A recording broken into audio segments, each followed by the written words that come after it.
She had 30 seconds of perfect happiness left, and she didn't even know it. Queen Celine Ashbourne stood at the entrance of the great marble hall, watching 1,000 candles burn against the winter dark, and she believed, truly believed, that tonight her husband would look at her the way he used to, that the cold years were finally thawing, that love, once starved, could still be fed. She was wrong, and by the end of this story she would lose everything she thought she needed and find the one thing she never knew she had. Stay with me until the last word. If this story cuts you open, hit that like button and drop the name of your city in the comments. I want to know where my people are. The winter moon banquet filled Blackthorn Palace with a noise that had no center. Laughter from the eastern gallery. The low hum of a string quartet buried somewhere behind the marble pillars. The clinking of crystal that sounded, if you listened long enough, like small bones breaking against each other. Celine moved through all of it the way she had learned to move through everything in her marriage, with grace that cost her more than anyone could see. She wore midnight blue. Not the gown Cedric would have chosen for her. He preferred her in silver, something pale and manageable, something that blended with the walls. But tonight she had chosen the dress herself, and the silk clung to her like a second skin, dark as a bruise that had not yet surfaced. Her handmaiden, Marin, had said she looked dangerous. Celine had almost smiled. Almost. The hall was full of faces she recognized and trusted none of. Lord Harwick near the fountain, his fat fingers wrapped around a goblet, laughing too loud at something a younger woman whispered. Duchess Elara standing near the ice sculptures, her smile a masterpiece of practiced warmth, her eyes scanning the room for weakness. General Aldrich Thane stationed by the northern doors, the only man in the room who looked like he belonged on a battlefield instead of a dance floor. His jaw was set. His eyes were tired. He caught Celine's glance and gave her the smallest nod, the kind soldiers give each other before something goes wrong. She nodded back. She did not yet know why that nod would matter. Your Grace. A servant appeared at her elbow, a boy no older than 16 with a fresh scar on his chin. The king asked that you wait near the royal table. He will join you after his private audience. Private audience, Celine repeated. The words tasted like old copper in her mouth. With whom? The boy swallowed. I was not told, Your Grace. Of course he was not told. Nobody was ever told anything in this palace. Information moved through Blackthorn the way blood moves through a body, hidden beneath the surface, pumping in silence, keeping the whole rotten system alive. Celine had spent 7 years learning to read what was not said. 7 years of watching her husband's eyes slide away from hers at dinner. 7 years of sleeping in a bed that felt wider every winter. 7 years of hearing the phrase private audience and pretending it did not make her chest tighten like a fist was closing around her lungs. Tell the king I will be at the table, she said. The boy vanished. Celine did not go to the table. She moved instead toward the west corridor, the one the servants called the dead wing because no banquet light ever reached it. The marble here was older, cracked in places, stained with the memory of centuries that had not been kind. Torches burned low in their iron brackets, throwing shadows that looked like hands reaching for something they could never hold. She told herself she was walking this way because the hall was too warm, because she needed air, because her head ached from the noise and the perfume and the weight of pretending.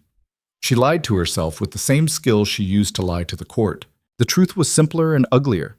She was looking for him, the way she always looked for him, the way a dog that has been kicked still crawls back to the hand that did it, not because the hand is good, but because the dog has forgotten what good feels like and will take whatever is offered. She hated herself for it. She walked faster. The council chamber doors were closed, but the stone in this part of the palace was old enough to breathe, and sound moved through it like water through sand. She heard him before she saw anything.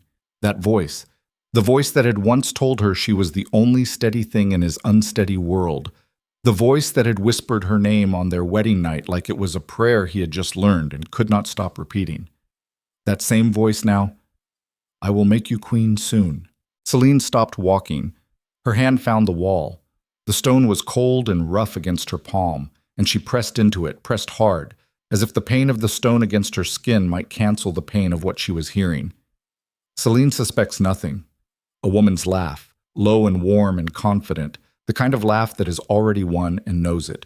She suspects nothing because she sees nothing, the woman said. You could parade me through the throne room in her crown, and she would find a way to explain it as a misunderstanding. That is what weak women do, Cedric. They make excuses for the men who are already gone. Vivian. His voice dropped, thick and hungry, the sound of a man who had surrendered something vital and did not want it back. I need you to trust me. The council will resist at first. They are loyal to tradition, not to her, but tradition is a wall that takes time to tear down. Then tear faster. I am trying. Try harder. My family has invested too much in this arrangement for it to stall now. Father controls the northern trade routes. My brother commands the garrison at Thornwall. You signed the decrees yourself, Cedric. There is no retreating from this. A silence. Then the sound of fabric moving, a breath drawn too quickly. I know what I signed, the king said. I know what I promised, and I will deliver. But you must be patient. Patient. The word came out sharp, a blade wrapped in silk.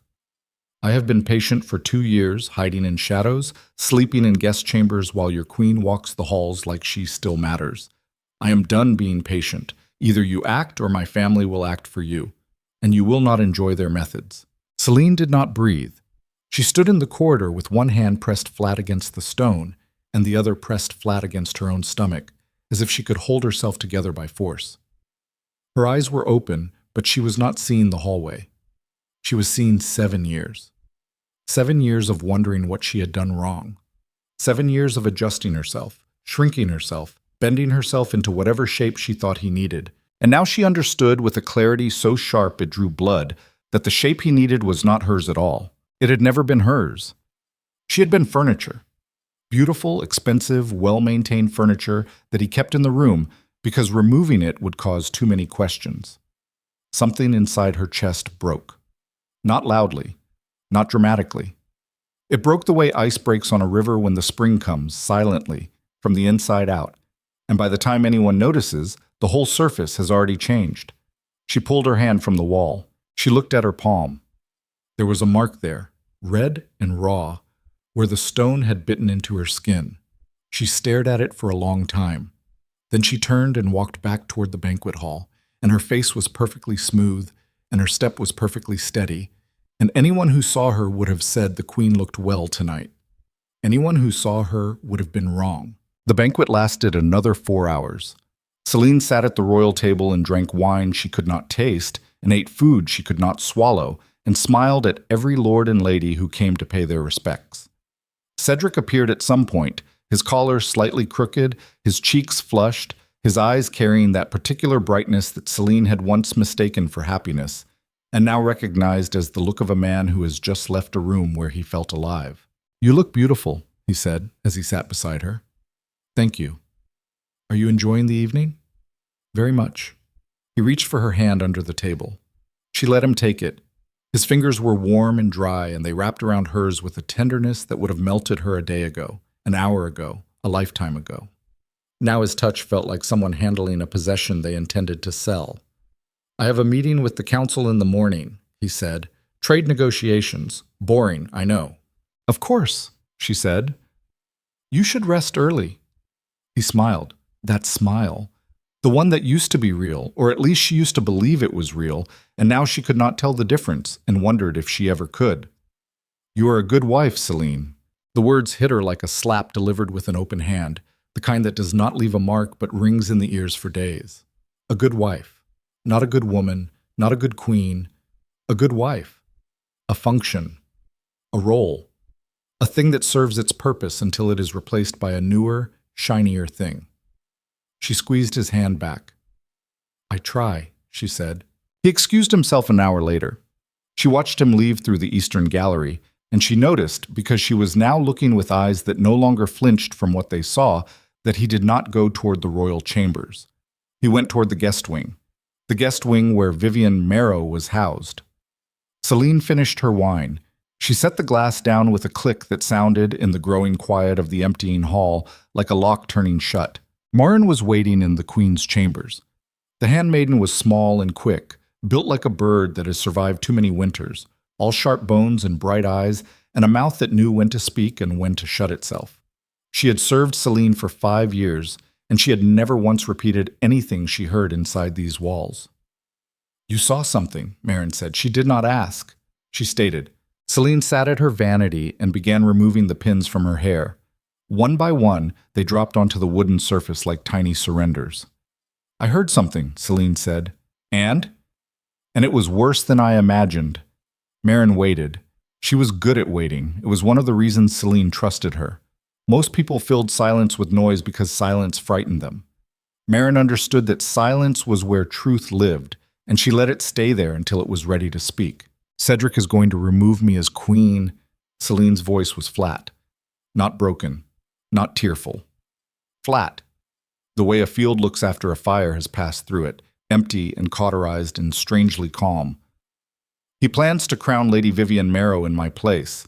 Her family has been pulling strings for years, trade routes, military alliances, bribing advisors.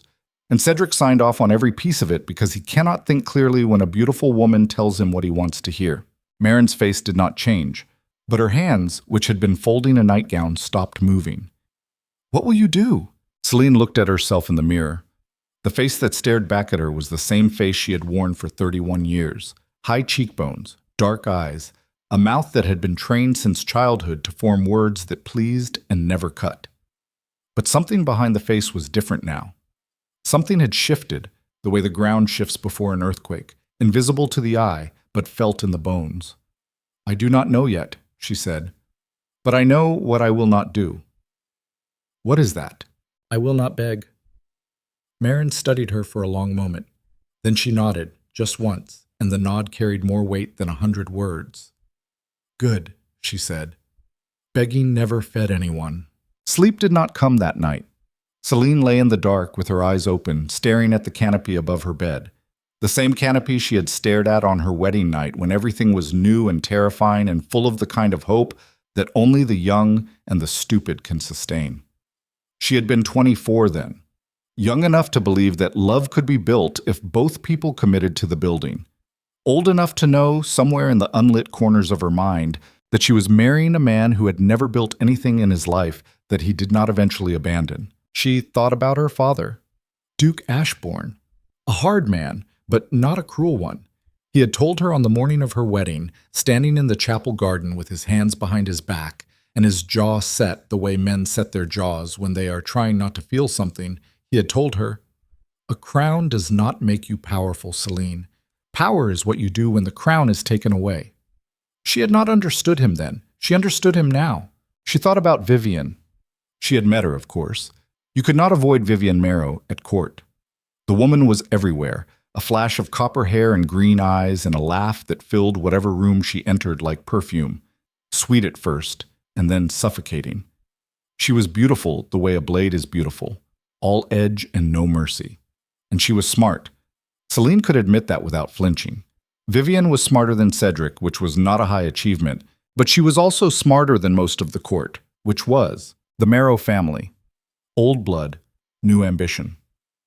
Lord Erasmus Marrow controlled the northern trade routes the way a spider controls its web, sitting in the center, feeling every vibration, pulling every thread. His son, Dorian, commanded the garrison at Thornwall, the largest military outpost on the northern border. Together they held two of the three things that kept Valadorn alive, money and soldiers. The third thing was legitimacy, and that belonged to whoever sat on the throne. Celine sat up in bed. The darkness in the room was absolute, the kind of darkness that exists only in palaces where the walls are thick enough to swallow all sound and all light, and leave you alone with nothing but your own thoughts and the quiet, relentless drumbeat of your own blood. She thought about running, about packing a trunk and slipping through the servants' passage and disappearing into the countryside where no one knew her face and no one cared about crowns or courts or the private audiences of kings who had already chosen their replacements. She thought about it for exactly 4 seconds. Then she got out of bed, lit a candle, and opened the chest beneath her window where she kept the letters she had saved over 7 years of marriage. Letters from Cedric, from advisors, from foreign dignitaries, from every corner of the kingdom that had ever needed something from the queen or offered something in return. She had kept them all because her mother had taught her that paper remembers what people forget. She began to read. The morning came gray and cold, the kind of morning that made the palace look like what it truly was, a stone prison dressed up with banners and gilding. Celine appeared at court in a cream gown with her hair pulled back and her face composed in the expression she had perfected over 7 years, pleasant, alert, interested in nothing too deeply, threatening to no one. She attended the morning council session as an observer, which was her right as queen and a right she had rarely exercised because Cedric had once told her, with that gentle condescension he mistook for kindness, that council meetings were dull affairs that would only bore her. "Your Grace." Lord Alaric Strand, the chief adviser, looked up from his papers with an expression of mild surprise. He was a thin man with a thin mouth and thin principles, the kind of man who survived regime changes the way cockroaches survive floods, by hiding in cracks and eating whatever was available. "We did not expect you this morning." "I thought it was time I took more interest in the kingdom's affairs," Celine said. She smiled. "My husband often says I should occupy myself with more than embroidery." Light laughter from the council. Cedric, seated at the head of the table, looked at her with something between surprise and annoyance, a look she recognized from the early years when she would say something unexpected at dinner, and he would glance at her as if a painting on the wall had suddenly started talking. "Of course," Cedric said. "You're always welcome." She sat. She listened. And for 3 hours, while the council discussed grain shipments and border patrols and a dispute with the merchant guild in the eastern provinces, Celine absorbed every word, every glance, every hesitation, every name that was spoken with respect, and every name that was spoken with fear. She noticed things. Lord Strand deferred to Cedric on every military matter but made his own decisions on trade, which meant Strand controlled the money and the king only thought he did.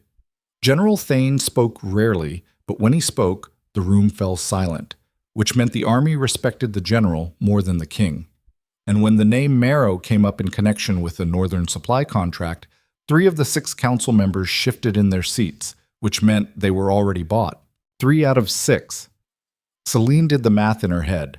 If the Marrows had purchased 3 council votes, they needed only 1 more to pass any resolution they wanted.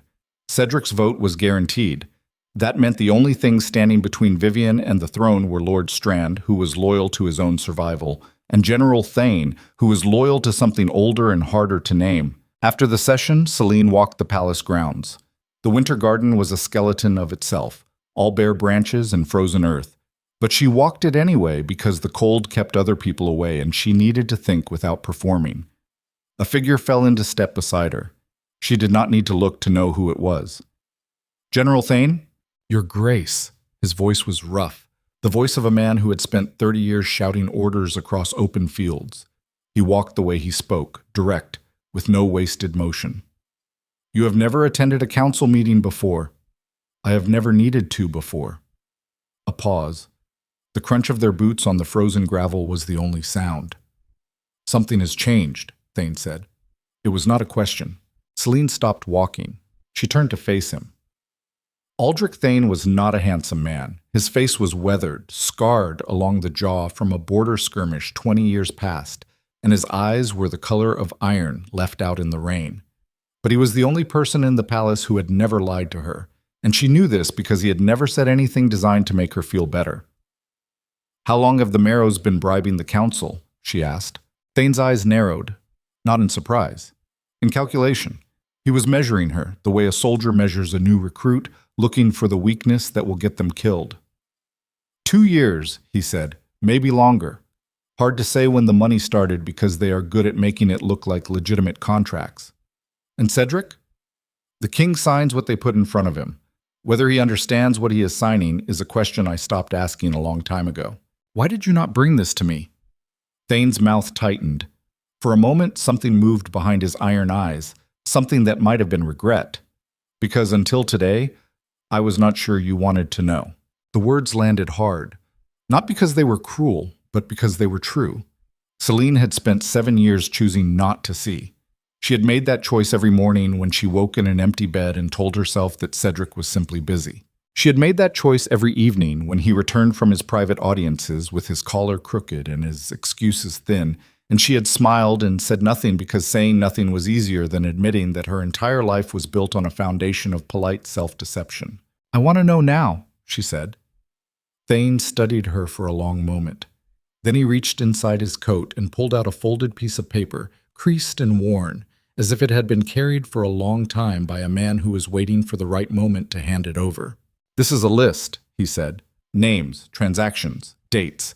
Every council member the Marrows have purchased and every contract they have used to do it. I compiled it over the last 18 months because I am a soldier and soldiers keep records."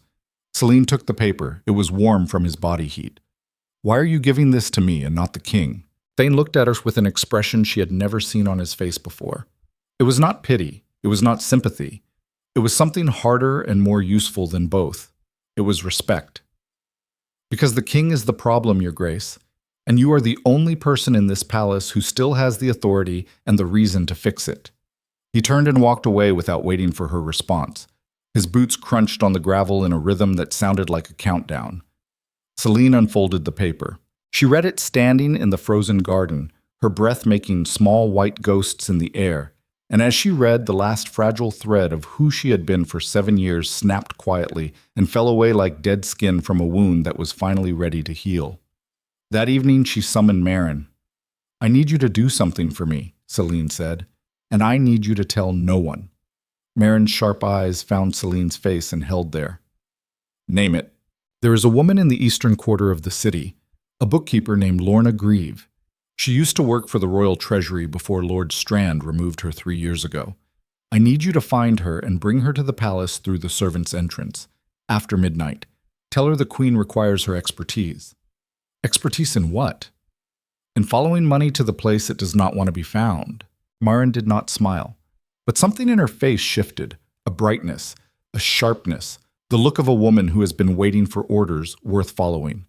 "I will find her," Marin said. Celine spent the hours between dinner and midnight reading Thane's list. She cross-referenced it with the letters in her chest, and what emerged was a picture so clear and so damning that she almost admired the Marrows for the elegance of their corruption. Every major trade contract in the northern provinces for the past 3 years had been funneled through Marrow-controlled companies. Every military supply order for the Thornwall garrison had been inflated by 30%, and the surplus had been redirected to fund private mercenary units that answered not to the crown, but to Lord Erasmus Marrow himself. And at the bottom of every single document was the royal seal, Cedric's seal, stamped beside a signature that was either willfully blind or breathtakingly stupid, and Celine could not decide which was worse. Lorna Grieve arrived at midnight. She was a small woman in her 50s with ink-stained fingers and the posture of someone who had spent a lifetime leaning over desks. Her eyes, behind wire-rimmed spectacles, were quick and hard, the eyes of a woman who had been pushed out of her position for noticing things that powerful people did not want noticed. "Your Grace." She stood in the center of Celine's private chamber, looking around at the silk curtains and the carved furniture with the expression of someone who had once belonged in rooms like this and had been exiled from them. "Please sit," Celine said, "and please speak freely. There is no one here who will punish you for the truth." Lorna sat. She folded her ink-stained hands in her lap. "I know why you called me," she said. "Lord Strand dismissed me because I found discrepancies in the northern accounts. Payments that did not match shipments. Contracts signed to companies that did not exist. When I brought my findings to Strand, he told me I was mistaken. When I insisted, he told me I was no longer needed. And the records? Destroyed. All of them. Or so Strand believed." A ghost of a smile crossed Lorna's thin mouth. "A good bookkeeper always keeps copies, Your Grace. It is not paranoia. It is professional practice." Celine leaned forward. "Where are the copies?" "Hidden. Safe. But I will need time to retrieve them and organize them into something a court would accept as evidence. We are not talking about a few misplaced coins. We are talking about systematic theft from the Crown Treasury, military fraud on a scale that borders on treason, and the deliberate enrichment of a single family at the expense of the entire kingdom." "How much time?" "Weeks, not days. The records go back 3 years. Every transaction needs to be verified. Every name needs to be confirmed. If we move too quickly and make a single error, they will use that error to discredit everything else. That is how powerful people protect themselves. They do not need to prove their innocence.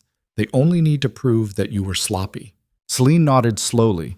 She understood. This was not a battle that could be won with emotion or urgency. This was a siege. And sieges required patience, discipline, and a willingness to suffer in silence while the walls were being built. You will have whatever you need, Celine said. Money, access, protection. I will arrange it through channels that do not touch the council. And the king? The question hung in the air between them. Celine's face did not change, but her hands, which had been resting calmly on the arms of her chair, tightened almost imperceptibly. The king does not need to know. Lorna studied her with those quick, hard eyes. You understand what you are doing, Lorna said. It was not a question. You are building a case against your own husband. I am building a case against the people who have corrupted my husband and endangered this kingdom.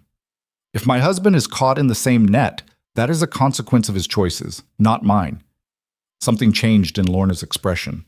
The caution did not disappear, but something was added to it, something that looked, in the candlelight, very much like the same thing Celine had seen in General Thane's eyes that morning in the garden. I will begin tomorrow, Lorna said, but I need to ask you one question first. Ask. When this is finished and the evidence is assembled and the truth is laid bare for the entire kingdom to see, what do you intend to do with it? Celine did not answer immediately. She looked at the candle on the desk between them, at the flame that shook with every draft that found its way through the old stone walls, and she thought about all the nights she had watched flames like this one while lying awake in an empty bed, waiting for a man who was never coming back. I intend to save this kingdom, she said, even from its king. Lorna stood. She smoothed the front of her plain dress with her ink-stained hands. Then I am at your service, your grace. She left through the servants' passage, and the door closed behind her with a sound like a page turning. The days that followed were a performance. Celine attended every meal with Cedric. She laughed at his stories. She touched his arm when they walked together through the halls. She asked about his work with the tone of a woman who was curious but not too curious, interested but not too interested, the tone she had been perfecting for 7 years and now deployed with the cold precision of a weapon. She finally understood she had been carrying all along. Cedric noticed nothing. This did not surprise her. Cedric had never noticed her, not really. He had noticed her beauty, which was a surface. He had noticed her compliance, which was a function. But the woman underneath, the woman who read letters by candlelight and memorized names and kept a mental ledger of every slight and every silence, that woman had been invisible to him from the first day. She was counting on that invisibility now. Vivian, however, was harder to fool. They crossed paths at a luncheon hosted by Duchess Alara, one of those suffocating afternoon affairs where the women of the court gathered to drink tea and destroy each other with politeness. Vivian wore green. It matched her eyes. She moved through the room with the easy confidence of a woman who believed she had already won. Your Grace. Vivian curtsied. The movement was perfect, technically flawless, and entirely empty of the submission it was supposed to represent. You look well. As do you, Lady Marrow. That is a beautiful gown. A gift from my father. He has such taste. He does, Celine said. Lord Erasmus has always been a man who knows the value of things. Something flickered in Vivian's green eyes. A test. A probe. The briefest flash of the predator behind the silk. Indeed, Vivian said. He taught me to invest carefully and to never waste resources on ventures that cannot deliver a return. They looked at each other. The room was full of women chatting and laughing and pretending, but in that single locked gaze, something real passed between the queen and the woman who intended to replace her. It was not hatred. Not yet. It was recognition. The moment when two creatures on opposite sides of a territory line see each other clearly for the first time and understand that only one of them will still be standing when the season turns. A wise philosophy, Celine said. I hope his investments continue to prosper. She turned away before Vivian could respond. And as she walked toward the tea table, she felt the other woman's gaze on her back like a blade held 1 inch from the skin. That night, Celine could not sleep again. She sat at her desk with Thane's list and a map of Valadorn spread before her, and she traced the lines of the northern trade routes with her finger, following the money the way Lorna had taught her, from the treasury to the contracts to the phantom companies to the Marrow family coffers, and back again in a circle of corruption so elegant it was almost beautiful. She thought about Cedric. Not the Cedric who was sleeping in Vivian's bed right now, but the Cedric she had married. The young prince with the nervous laugh who had stumbled over his vows at the altar and then looked at her with such naked relief when she smiled at him, as if he had been terrified she would see through him and she had chosen not to. And he was grateful she had chosen not to see. And he had been grateful. Maybe that had been the first lie. Not his, hers. A knock on the door. Soft. 3 taps, then 2, then 1. Marin's signal. Come. Marin entered with a sealed envelope. From General Thane, she said. His man delivered it to the kitchen entrance an hour ago. Celine broke the seal. Inside was a single page written in Thane's blunt, undecorated hand. The Marrows are moving faster than we expected. Dorian Marrow has transferred 200 men from Thornwall to a private estate 30 miles from the capital. No orders from the crown, no authorization. They are building something, Your Grace, and it is not a summer house. You have less time than you think. Celine read the letter twice. Then she held it over the candle and watched it burn, and the flame threw shadows across her face that made her look, for just a moment, like someone else entirely. Someone harder, someone older, someone who had finally stopped waiting for the world to be kind and had decided to be ready instead. Marin. Yes.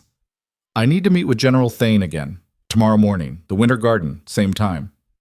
And if the king asks where you are going? Celine looked at her handmaiden, and for the first time since the night of the banquet, she smiled. It was not the smile she wore at court. It was not the smile she gave Cedric at dinner. It was a different smile, thin and sharp, and it did not reach her eyes because it was not meant to. It was the smile of a woman who had found the edge of herself and was no longer afraid to use it. Tell him I'm taking a walk, she said. Tell him the cold air helps me sleep. The winter garden was white with frost when she arrived.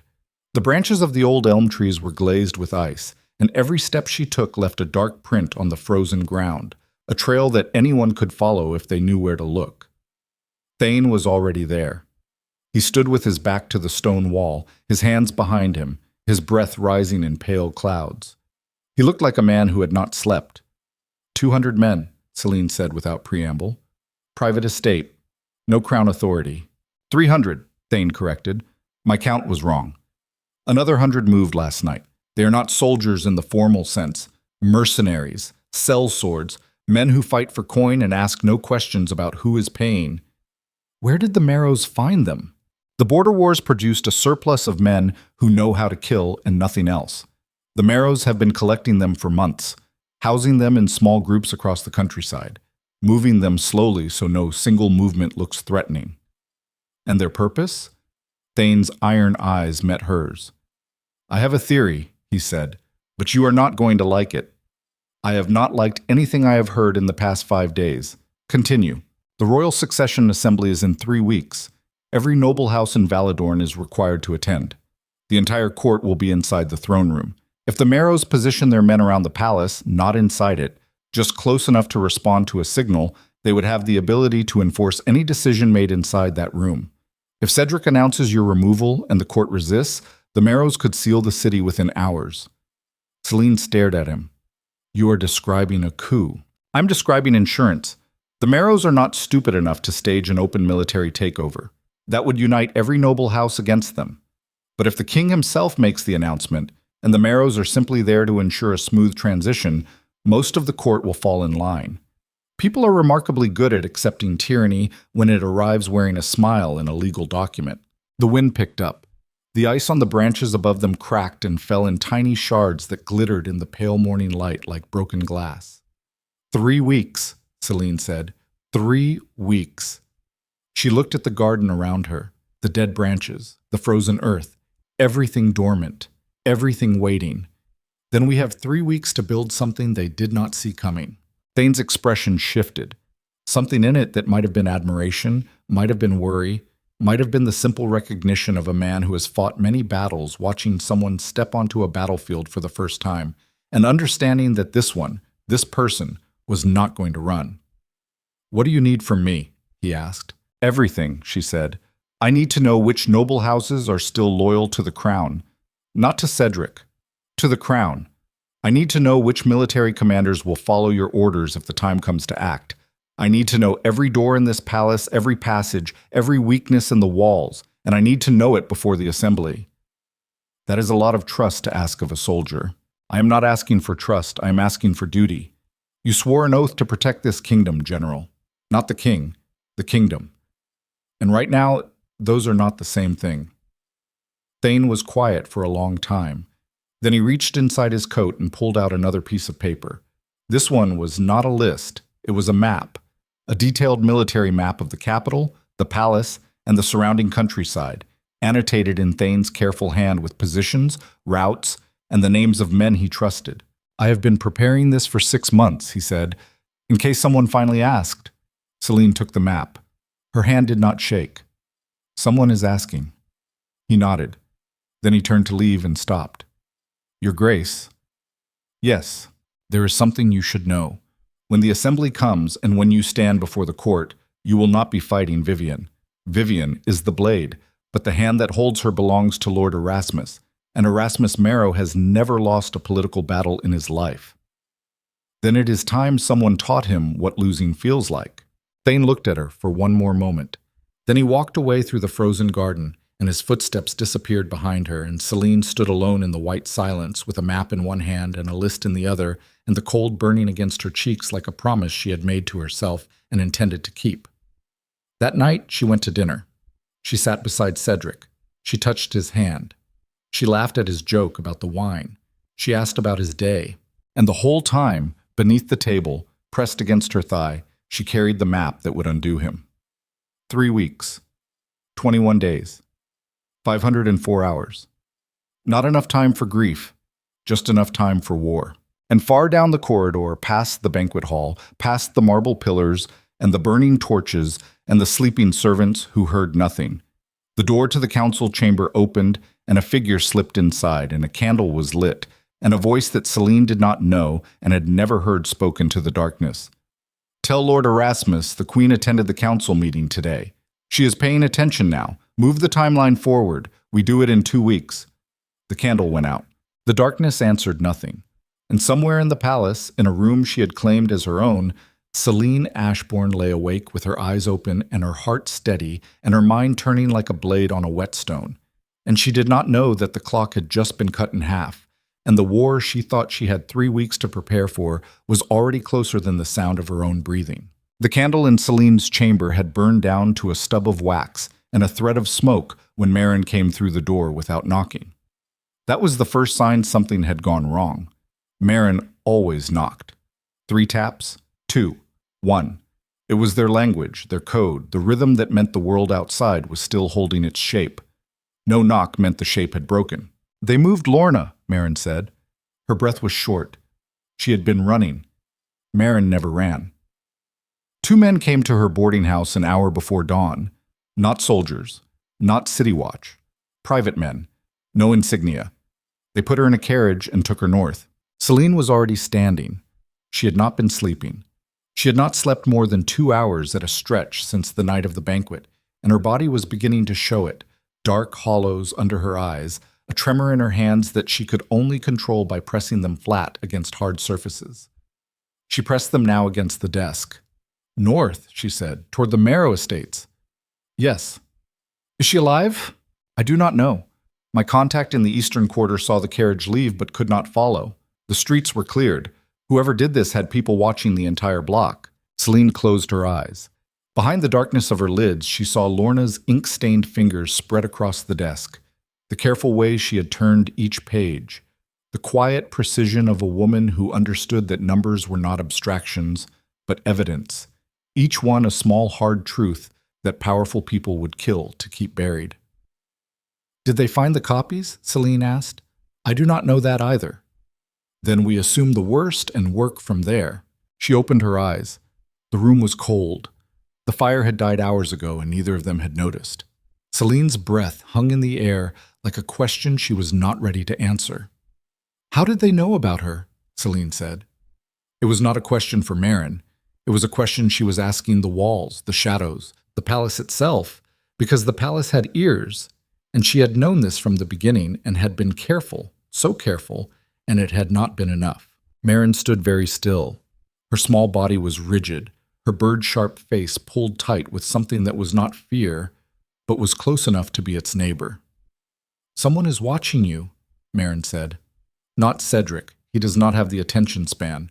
Someone else." "Vivian. Or her father. Or both." Celine moved to the window. The sky outside was the color of a wound that would not heal, gray and swollen with the promise of snow that had not yet fallen. The courtyard below was empty except for 2 guards making their morning rounds, their breath rising in twin columns, their footsteps mechanical and unhurried, men who believed the world was still ordinary. She needed to think, but thinking required time, and the letter Thane had shown her had said 3 weeks, and now the whispered voice in the council chamber had said 2. And if the Marrows had taken Lorna, then they knew the Queen was digging, which meant the timeline might collapse again, from 2 weeks to 1, from 1 week to days, from days to hours. She had built her strategy on the assumption of patience, on the slow, quiet accumulation of evidence that would be presented at the right moment in the right place with the weight of truth behind it. But patience was a luxury, and the Marrows had just repossessed it. "Get me General Thane," Celine said.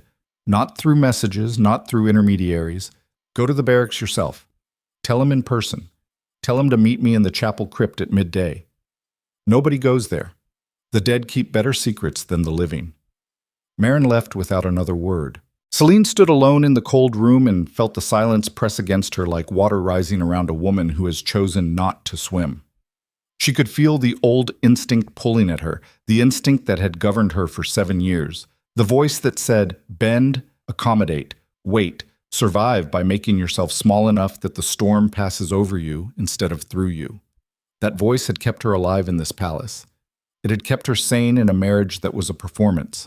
It had kept her from shattering on the nights when Cedric's absence was so absolute that she could feel it in the mattress beneath her like a second body made entirely of emptiness. But that voice was wrong. She understood this now with the same clarity she had felt in the corridor outside the council chamber, the clarity that comes when a lie you have been telling yourself for so long finally loses its grip and falls away, and you are left standing in the cold, bare truth of your own situation. Making yourself small does not make the storm pass. It makes the storm think you are already dead. And once the storm thinks you are dead, it moves on to the next target and comes back for your body later. She was done being small. The chapel crypt was beneath the oldest wing of Blackthorn Palace, accessible through a narrow staircase hidden behind a tapestry that depicted the founding of Valadorn in colors that had faded to ghosts.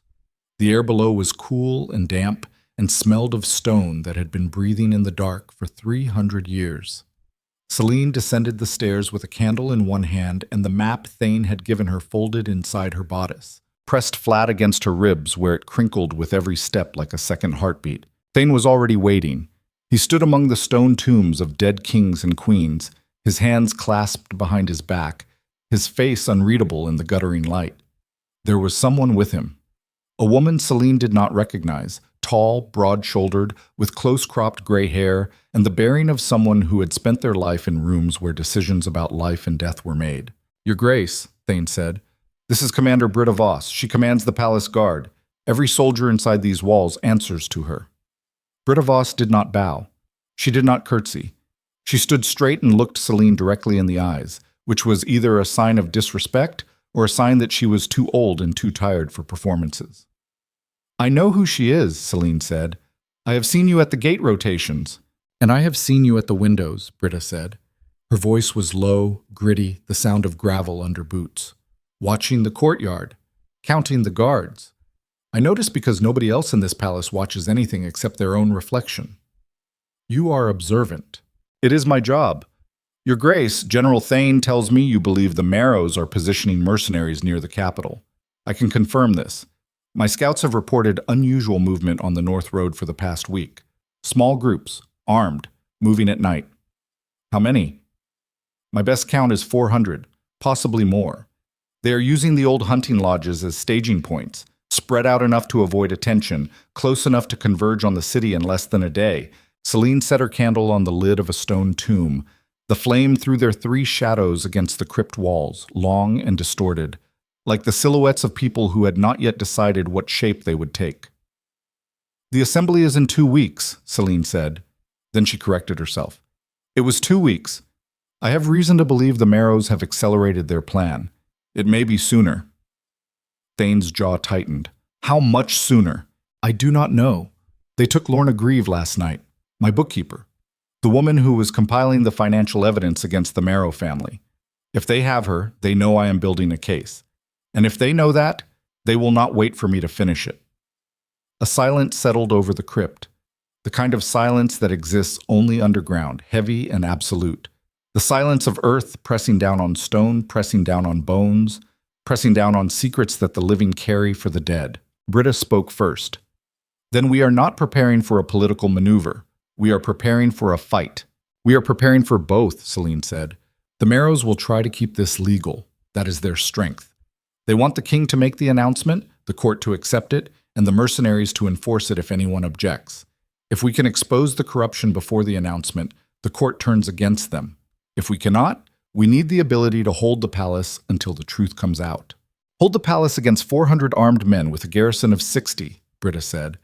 Her voice was flat, but her eyes were calculating, running the numbers the way a butcher counts cuts, with no sentiment and no waste. That is not a defense. That is a delay.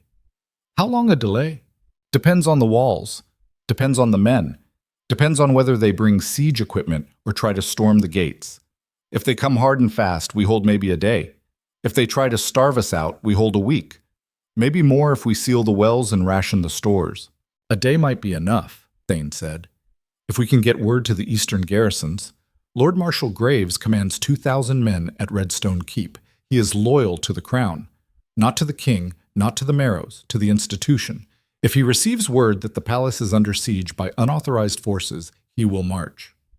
How long for his men to reach the capital? 2 days at forced march. So we need to hold for 2 days. Britta shook her head slowly. 2 days against 400, with 60 men, and the king himself working against us from inside. The king does not know he is working against us, Celine said. Cedric believes he is replacing his wife with a younger woman. He does not understand that the woman he is replacing me with comes attached to an army and a family that intends to rule through him like a puppet with a crown on its head. And when he finds out, that depends on whether there is anything left inside him worth finding. The words came out harder than she intended. Or maybe not. Maybe this was exactly how she intended them, sharp and cold, stripped of the tenderness she had wasted on a man who had handed her loyalty to someone who saw it as an obstacle to be removed. She felt no guilt for the hardness. Guilt was another luxury, like patience, that the Marrows had taken from her. Thane unfolded the military map on the lid of the nearest tomb. The three of them bent over it in the candlelight, 3 faces lit from below.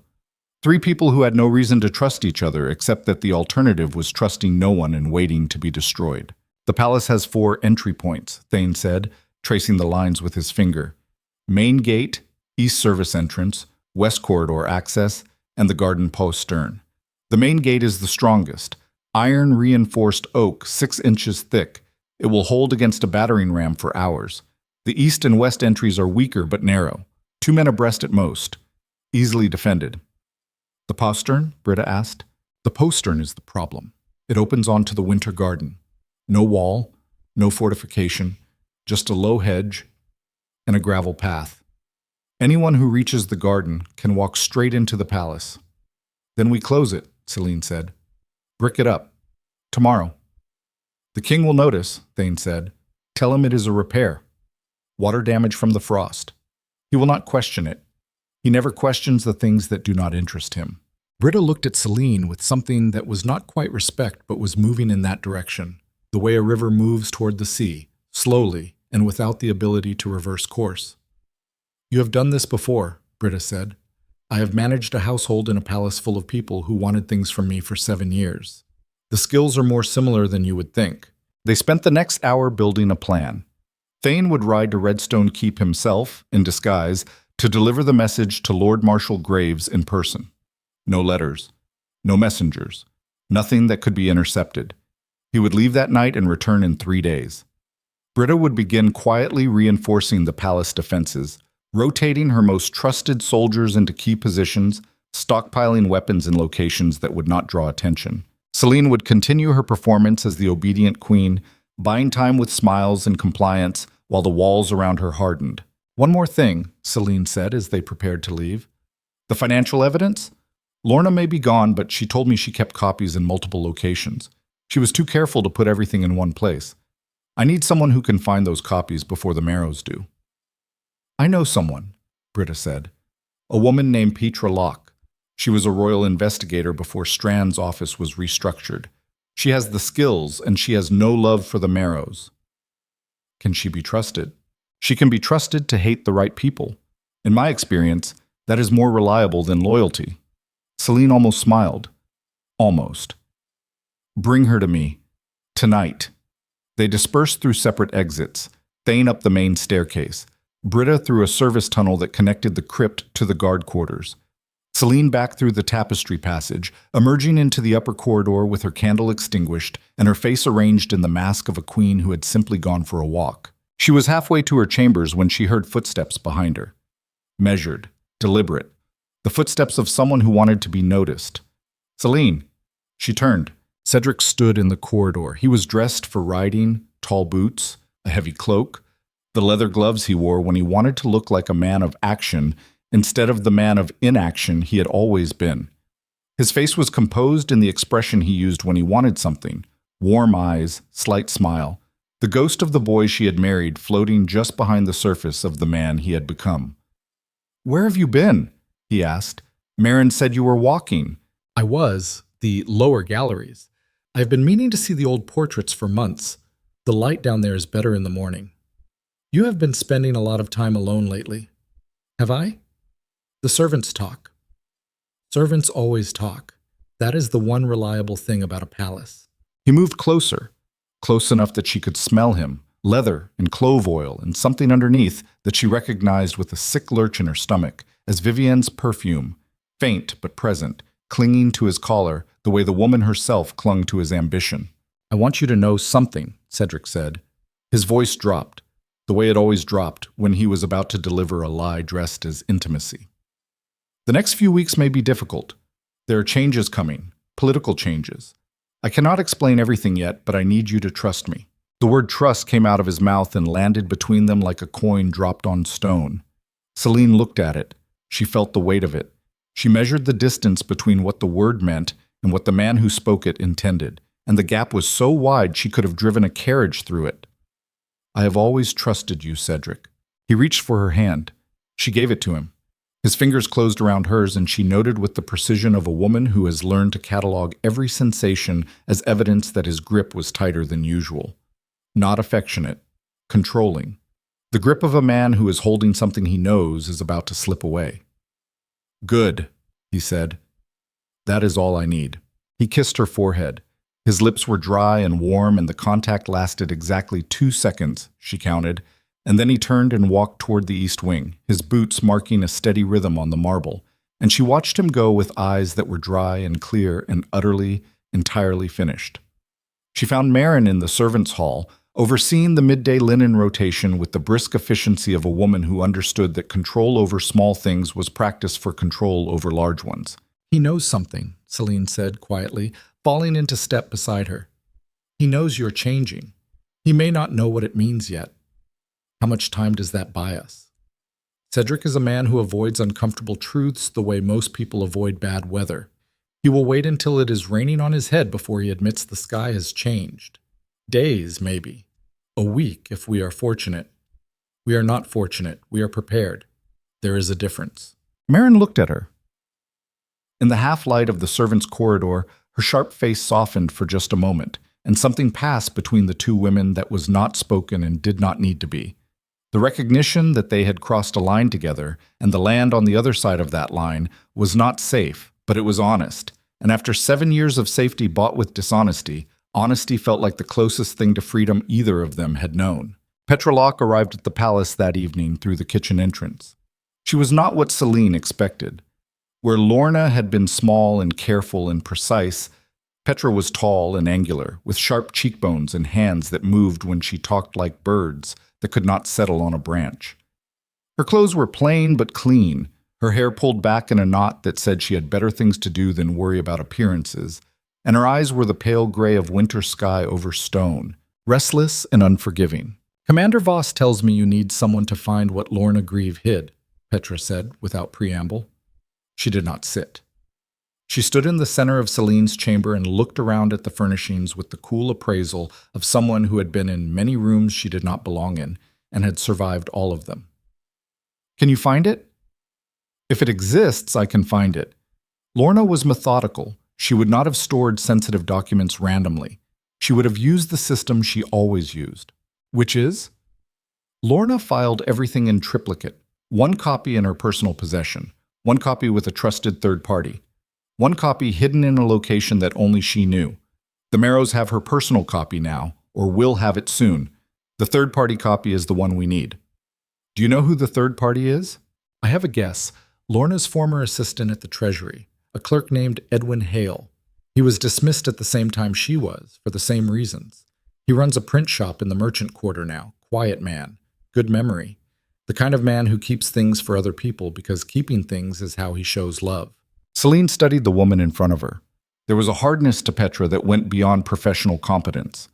It was the hardness of someone who had seen the machinery of power from the inside and understood that the gears were greased with the labor of people who would never be credited and the silence of people who would never be heard. Why are you willing to help? Celine asked. Britta says you have no love for the Marrows, but that is not the same as wanting to risk your life for a queen you have never met. Petra's restless eyes stopped moving. For a moment, she was perfectly still. Because Lorna Grieve was my friend, she said. And because the Marrows took her in the dark like she was nothing, and I do not intend to let that be the end of her story. Celine nodded. Find the documents. Bring them to Marin. Do not come to the palace again after tonight. Use the channels Britta established. And Petra. Yes. Be careful. They are faster than we thought. So am I. Petra left the way she came. Celine listened to her footsteps recede down the servants' corridor, and then the silence rushed back in, thick and heavy. And she sat down at her desk and put her face in her hands and allowed herself exactly 60 seconds of the fear she had been holding at bay since the night everything changed. 60 seconds. No more. She counted them out against the inside of her own skull. 1, 2, 3. Each number a small act of discipline. Each number a reminder that fear was not the enemy. The enemy was surrendering to it. The enemy was letting it flood the spaces where strategy should be. Fear was useful. Fear was a signal. It told you where the danger was. But if you let it take the wheel, it drove you straight into the thing you were trying to avoid. At 60, she lifted her head. Her eyes were dry. Her hands were steady. She opened the desk drawer and took out the map Thane had given her. She spread it flat beside the candle. She picked up a quill and began to mark positions, entry points, defensive lines, the locations of Britta's most trusted guards, the route Thane would take to Redstone Keep. Each mark was small and precise, and as they accumulated, they formed a pattern that looked, if you squinted in the candlelight, like the skeleton of a plan that might actually hold. 3 days passed. Celine moved through them like a woman walking on ice, each step measured, each smile calculated, each word chosen for the gap between what it said and what it concealed. She attended meals with Cedric. She visited the Royal Library. She walked the gardens with Duchess Alara, who was either an ally of the Marrows or simply a woman who enjoyed proximity to power without caring whose power it was, and Celine filed that uncertainty away for later because later was the only time she had for anything that was not immediate and essential. On the second day, Vivian appeared at the Queen's morning reception. She came unannounced, which was itself a message, a reminder that she moved through the palace as if she already owned it. She wore red this time, the color of conquest, and her copper hair was pinned with silver clasps that caught the light like small declarations of intent. Your Grace. The curtsy again, perfect and empty. I hope I am not intruding. Lady Marrow, what a pleasant surprise. I brought you something. Vivian extended a small box wrapped in velvet. A gift from my family's estate. A brooch that belonged to my grandmother. I thought you might appreciate it. You have such refined taste. Celine took the box. She opened it. Inside was a silver brooch in the shape of a falcon with emerald eyes. Beautiful, expensive, and utterly transparent in its meaning. The Marrow family crest was a falcon, and this was not a gift but a claim, a predator pinned to the Queen's chest. It is lovely, Celine said, but I could not possibly accept something so personal. A family heirloom should stay with the family. Please, I insist. And I decline. With gratitude. She closed the box and set it on the table between them. The click of the lid was very small and very final. Something shifted behind Vivian's green eyes. The mask slipped, just for a heartbeat, and what Celine saw underneath was not anger. It was reassessment. The subtle recalibration of a predator that has just discovered its prey is not behaving according to expectations. "You have changed," Vivian said. The warmth was gone from her voice. What remained was clean and bare, like bones stripped of flesh. "Have I?" "You used to accept every kindness offered to you, every gesture, every word. You collected them like a woman starving for affection, which frankly, you were. And now you sit there and turn down a simple gift as if you have something better to do with your hands." "Maybe I do. Maybe you do." Vivian leaned forward. Her perfume reached Celine first, jasmine and something darker underneath, musk or ambition, or the scent of a woman who has stopped pretending she is anything other than what she is. "Let me be honest with you, Celine, queen to queen." "You are not queen yet, Lady Marrow." The words landed like a blade flat against a table. Not a cut, a warning, the promise of a cut if the table was disturbed. Vivian's eyes narrowed. For a long moment, neither woman spoke. The room was silent except for the fire cracking in the hearth and the distant sound of servants moving through the corridors, carrying linens and trays, and the accumulated weight of a palace that did not know it was sitting on a fault line. "No," Vivian said finally. "Not yet." She stood. She smoothed the red silk of her dress with hands that were steady and deliberate, the hands of a woman who had never been refused anything and was now deciding how much that refusal would cost. "Keep the brooch," she said. "Consider it a reminder." Of what? Of what comes next? She left. The door closed behind her with a sound that was not a slam and not a whisper, but something in between, the sound of a conversation that had ended but a conflict that had not. Celine sat very still for a long time after Vivian left. She looked at the velvet box on the table. She did not touch it. She looked at it the way a general looks at a map marking an enemy position, with concentration, without sentiment, filing the information away in the part of her mind where threats were catalogued and responses were planned. On the third day, Thane returned. He came through the garden postern just after midnight. The entrance had not yet been sealed because the masons could not work without daylight. And so for one more night, the weakest point in the palace defenses remained open, a gap in the teeth of a fortress that did not know it needed to bite. Marin brought him to the crypt. Celine was already there, waiting among the tombs with a single candle and the map spread across the stone lid of a king who had been dead for 200 years. Thane looked worse than when he left.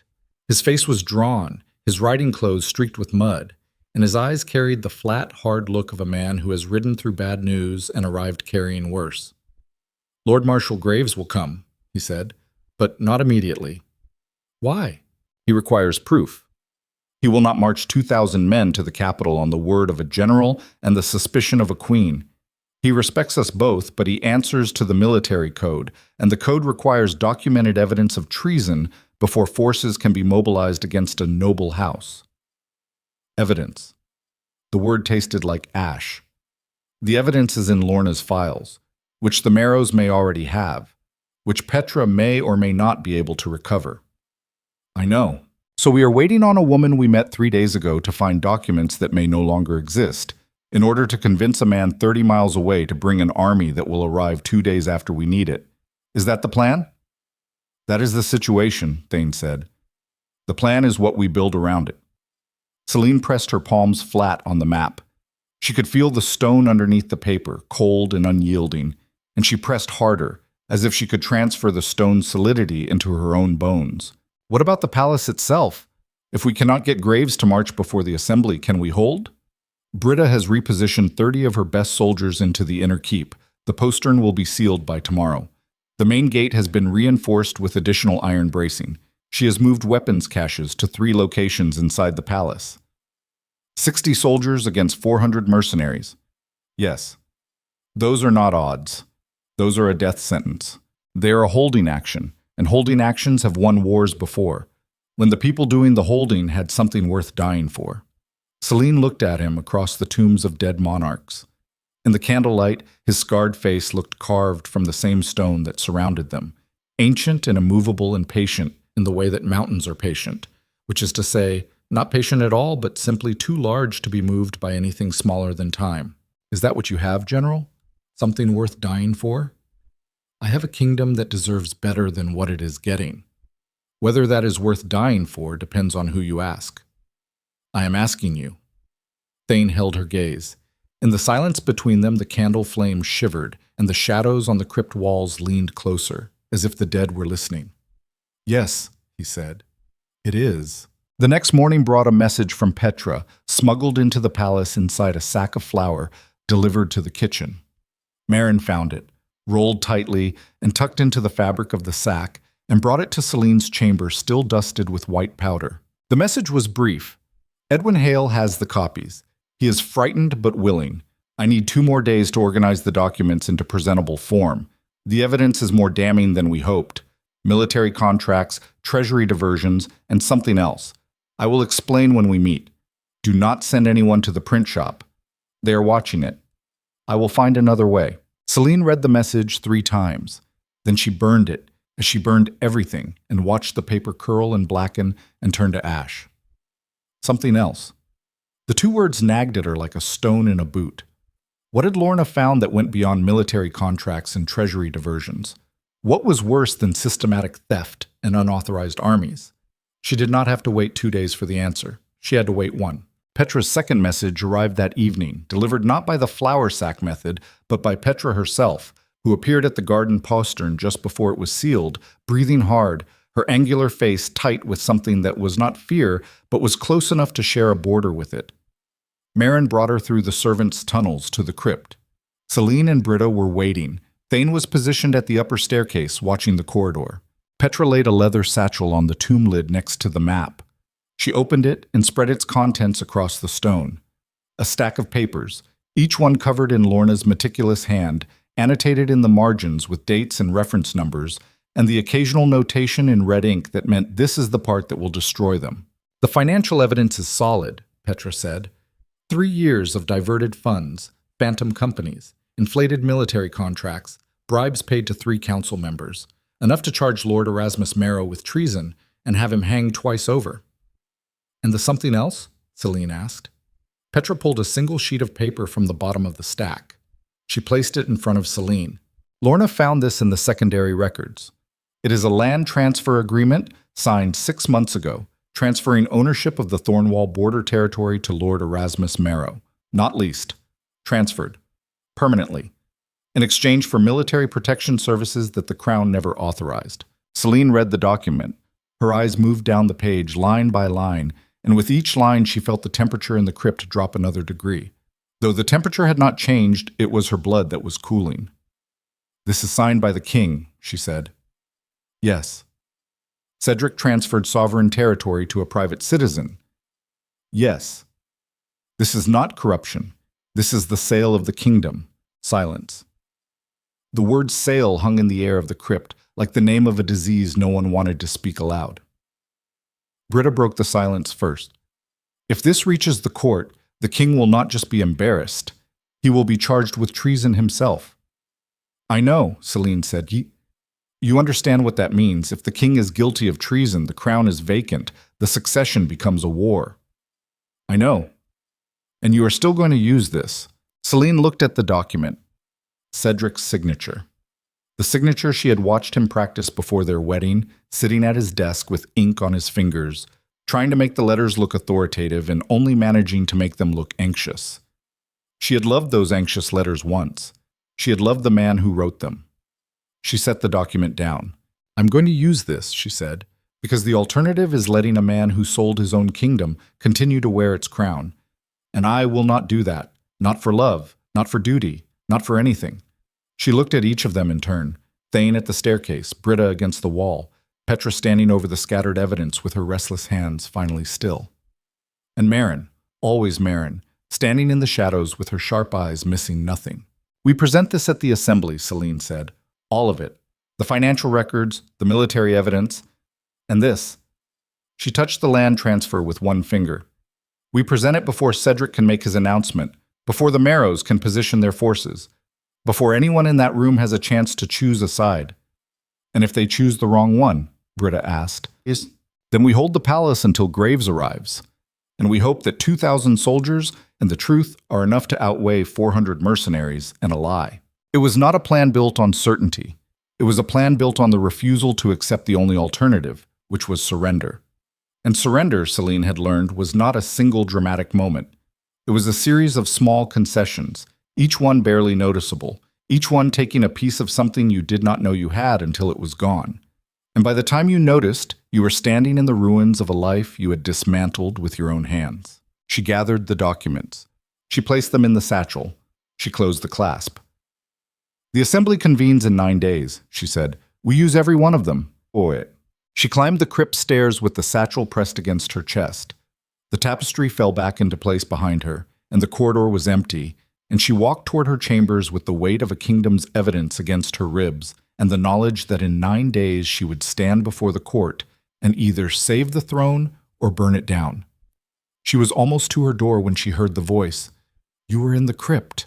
Cedric stepped out of the shadows at the end of the corridor. He was not smiling.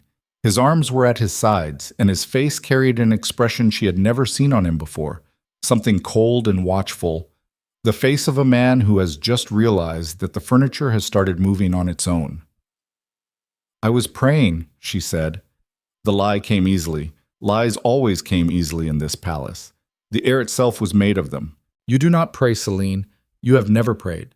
In 7 years of marriage, I have never once seen you kneel. Perhaps you were not watching." He took a step closer. His eyes moved to the satchel pressed against her chest. "What is in the bag?" "Letters. From my mother's estate. Marin retrieved them for me." "Show me." "No." The words sat between them like a wall that had not existed a moment ago. Cedric's face changed, the coldness deepened, and for the first time Celine saw something in her husband's eyes that she had never seen before. Not love, not indifference, not the glazed distraction of a man whose attention lived elsewhere. Fear. He was afraid of her. "You have changed," he said. The same words Vivian had used, the same flat, assessing tone. And Celine understood then, with a clarity that was almost peaceful, that husband and mistress had been talking about her, comparing notes, trying to understand the shift they could feel but could not name. "Yes," she said. "I have." She walked past him. She did not look back. She entered her chambers and closed the door and locked it. And on the other side, standing alone in the corridor with his hands empty and his face pale, the king of Valadorn stared at the door behind which his wife was building the instrument of his destruction. And he did not knock, and he did not call her name. And after a long moment he turned and walked away into the darkness of the palace he was about to lose. Inside, Celine set the satchel on the desk. She opened it. She looked at the documents one more time, the numbers, the names, the signatures, the whole terrible architecture of a betrayal that went deeper than love and wider than marriage and reached all the way down to the foundations of a kingdom that was cracking under the weight of the people who were supposed to hold it up. She closed the satchel. 9 days. And then Marin came through the door, her face white, her voice barely above a whisper. "Petra is dead. They found her body in the merchant quarter an hour ago. And your grace, there is something worse." Celine's hands stopped moving. "The assembly has been moved. The king announced it this evening, not 9 days. "When?" 3. The candle on the desk flickered. The shadows in the room rearranged themselves around a queen who had just lost her investigator, half her timeline, and every margin of error she had built into a plan that was already held together by willpower and wire. 3 days. And somewhere in the palace, a door closed. And the sound it made was the sound of every exit sealing shut at once. Celine did not mourn Petra Locke. There was no time to mourn and no room inside her body for grief, because grief requires space, and every space inside her was already occupied by the machinery of survival. She stood at her desk with the satchel open and the documents spread before her and her hands moving through them with a speed that was not frantic but focused, the hands of a woman sorting ammunition before a battle that had just been moved 3 days closer. Marin stood by the door, watching. "How did they find her?" Celine asked. Her voice was level. It cost her something to keep it level, but she paid the cost without acknowledging it, because acknowledging cost was another thing she could not afford. "Throat cut in the alley behind the print shop. No witnesses, or no witnesses willing to speak. The city watch ruled it a robbery." "A robbery?" "Her purse was taken, her rings, everything that might suggest a motive other than the obvious." And Edwin Hale, the clerk who had Lorna's copies? Gone. His shop was closed when I sent someone to check. Shuttered. No sign of him. Celine stopped moving. Her hands went flat on the desk. She pressed down, feeling the grain of the wood against her palms, using the pressure the way a drowning person uses a piece of wreckage. Not to be comfortable, but to stay above water. Then they have his copies too. Possibly. Or he ran before they reached him. If he ran with the documents, yes. Which means the only evidence we still control is what is in this satchel. Celine looked at the papers beneath her hands. Lorna's meticulous handwriting. Dates. Numbers. Names. The land transfer agreement with Cedric's anxious signature at the bottom. This was everything, not a fraction, not a sample. Everything. If this satchel was lost or destroyed or seized, the case against the Marrows would dissolve like salt in water, leaving nothing but the memory of its taste. She gathered the documents. She placed them back in the satchel. She fastened the clasp. 3 days, she said. 3 days. She looked at Marin. In the candlelight, the handmaiden's face was sharp and pale and stripped of everything except the thing that had kept her useful for 5 years. The ability to see a situation as it was and not as she wished it to be. "We can still do this," Celine said. She did not say it with hope. She said it with the flat, hard certainty of a woman who has no other option and therefore no reason to doubt the only path available. "The evidence is assembled. The assembly is in 3 days. We present it before Cedric can make his announcement. The plan is not changed. Only the timeline." "The timeline is everything," Marin said quietly. "Thane is not back yet. He left for Redstone Keep, expecting 9 days. Now he has 3. Even if Graves agrees to march immediately, his forces cannot reach the capital in time. Then we hold the palace without him. With 60 soldiers. With 60 soldiers and the truth. The truth does not stop a sword. No, but it stops a crown from being placed on the wrong head. And that is the only battle that matters right now." Marin did not argue. She had spent 5 years learning when to argue with the Queen and when to step aside, and the look on Celine's face told her this was a stepping aside moment. Not because the Queen was right. Perhaps she was wrong. Perhaps this entire venture was a ship sailing into a storm with a cracked hull and a crew that was 3 sizes too small. But the ship was sailing, and Marin had decided, somewhere in the cold hours between Petra's death and this conversation, that she would rather drown on this ship than stand on shore and watch it go down from a safe distance. "I will send word to Britta," Marin said. "The timeline change means we need the defenses ready by the morning of the assembly. And find Thane. Whatever channel we have, whatever method, get a message to him. Tell him 3 days, not 9. 3. Marin left. The door closed. Celine sat in the silence that followed and felt the weight of the satchel in her lap like a child she was carrying through a burning building, something fragile and essential and entirely dependent on her ability to keep moving. She thought about Petra, the angular face, the restless hands, the gray eyes that had looked at her and said, "Because Lorna Grieve was my friend." Petra had walked into this knowing the risks. She had done it anyway. And now she was dead in an alley with her throat opened and her pockets emptied, and the men who killed her were sleeping in warm beds, and the world would mark her death as a robbery and move on, because that is what the world does with the deaths of people who get in the way of power. It files them under misfortune and never revisits the folder. Celine gripped the satchel. She would revisit the folder. The next 2 days moved like a fever dream, everything slightly too fast and slightly too bright and undercut by the constant low hum of adrenaline that never quite peaked and never quite subsided. Celine attended court. She ate meals with Cedric. She walked the galleries and spoke with nobles and laughed at appropriate moments. And the whole time she felt the palace around her shifting, rearranging itself for something that most of its inhabitants did not know was coming. Cedric was different. The change was subtle, but she catalogued it the way she catalogued everything now, with the cold eye of a woman who has stopped interpreting her husband's behavior through the lens of love and started interpreting it through the lens of threat assessment. He watched her more closely. His questions were sharper. He appeared in rooms where she did not expect him, the library, the East Gallery, the servants' hall where she had gone to speak with Marin, and each time his presence felt less like coincidence and more like surveillance. "You have been spending time with the household staff," he said at dinner the first night. They were alone. The dining room was too large for two people, and their voices echoed off the walls in a way that made every sentence sound like it was being overheard. "I am reviewing the household accounts," she said. "The winter stores are lower than they should be. I want to ensure we are prepared for the cold months. You have never cared about the winter stores before." "I have always cared. I simply did not speak about it." He set down his fork. The sound of metal on porcelain was very small and very precise, and it reminded her of the sound the velvet box had made when she closed it in front of Vivian, a small decisive click that meant something larger than its volume suggested. "Celine, I need you to hear what I'm about to say." She met his eyes. Blue eyes.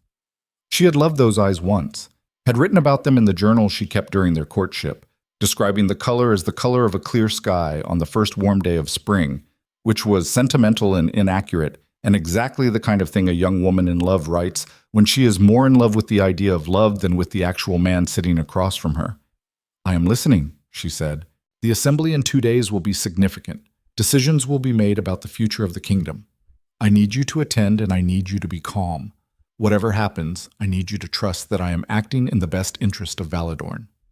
"The best interest of Valadorn," she repeated. "Yes. And whose definition of best interest are we using?" His jaw tightened. She saw the muscles in his neck move, the small involuntary contraction that happens when a man is suppressing something he does not want to show. Anger, or guilt, or the particular discomfort of a man who knows he is about to do something indefensible and is trying to pre-justify it with language that sounds noble. "I am the king," he said. "My definition is the only one that matters." She picked up her wine. She drank. She set the glass down. "Of course," she said. "You are the king."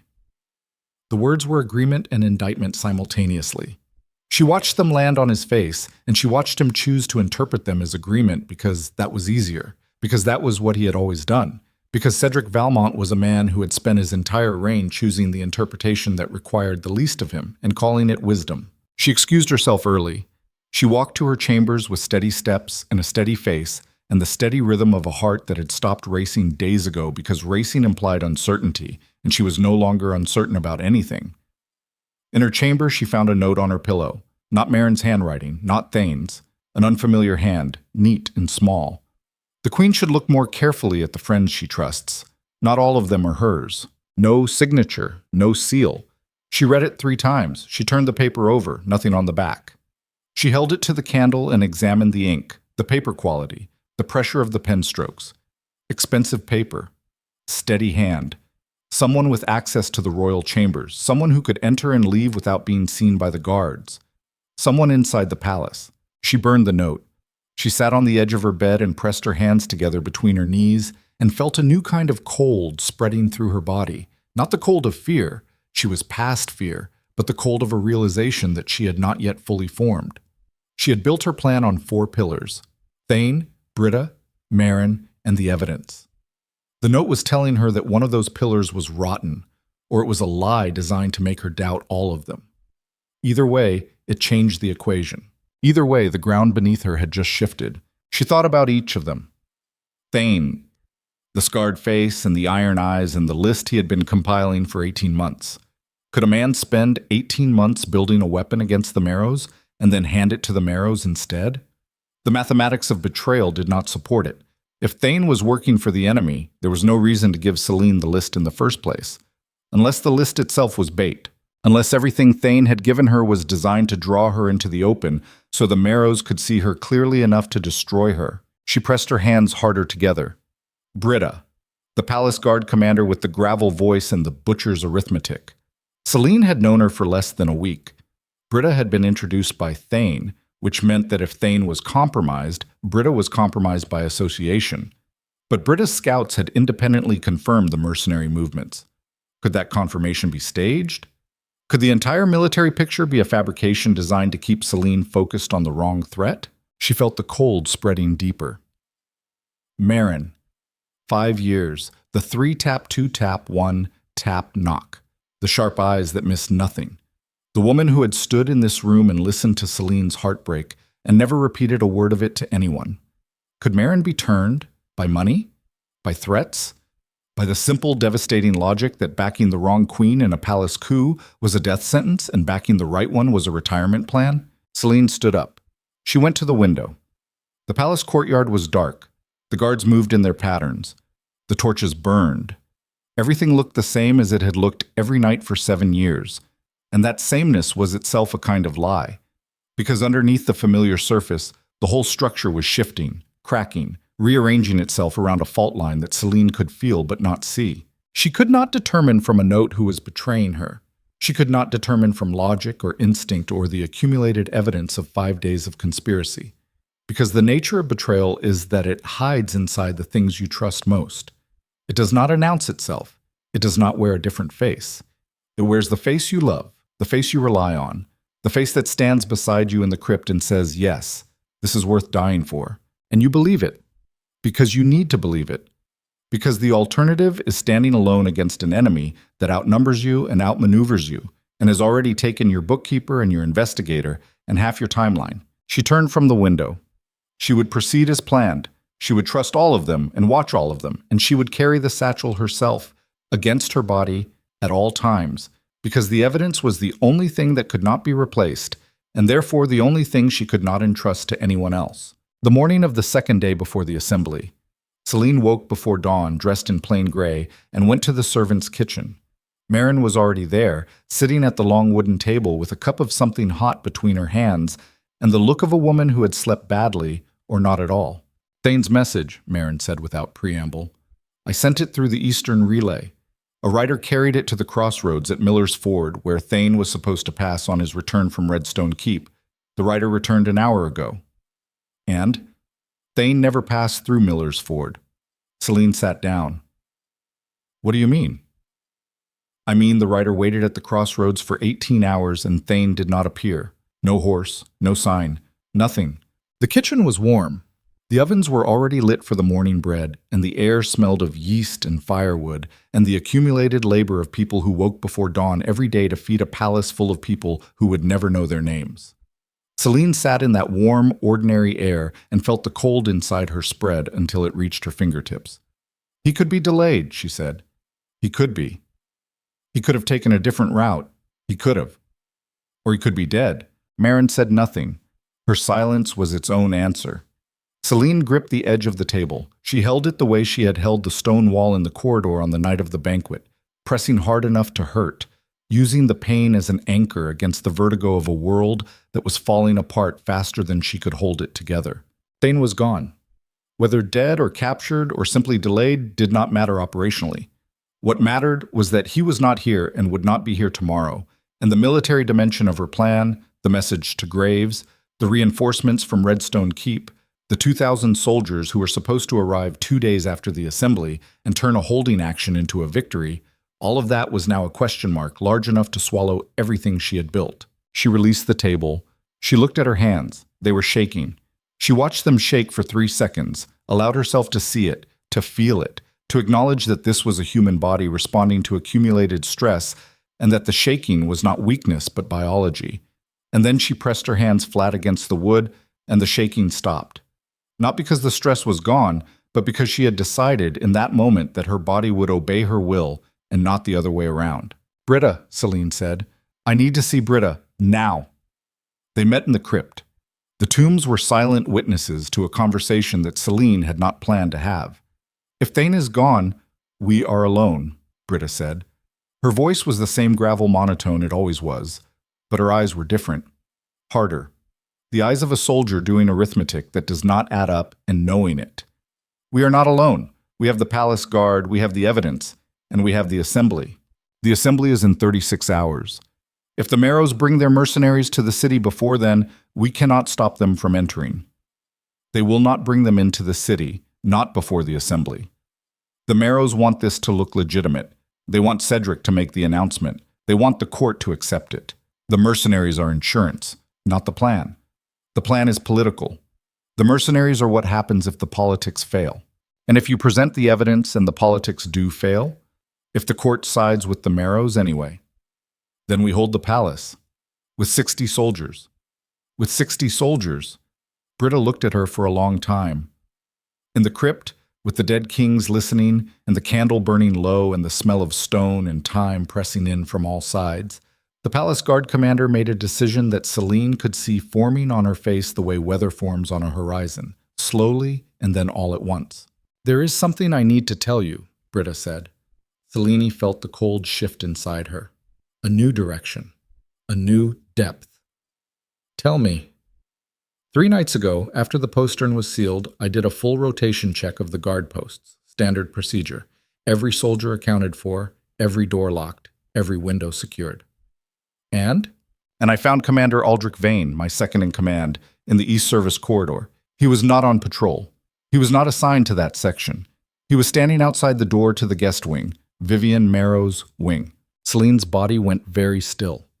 The kind of stillness that happens when an animal in the wild hears a sound it cannot identify and freezes, not in fear, but in the total concentration of a creature that is deciding, in the space between one heartbeat and the next, whether to fight or run. What was he doing?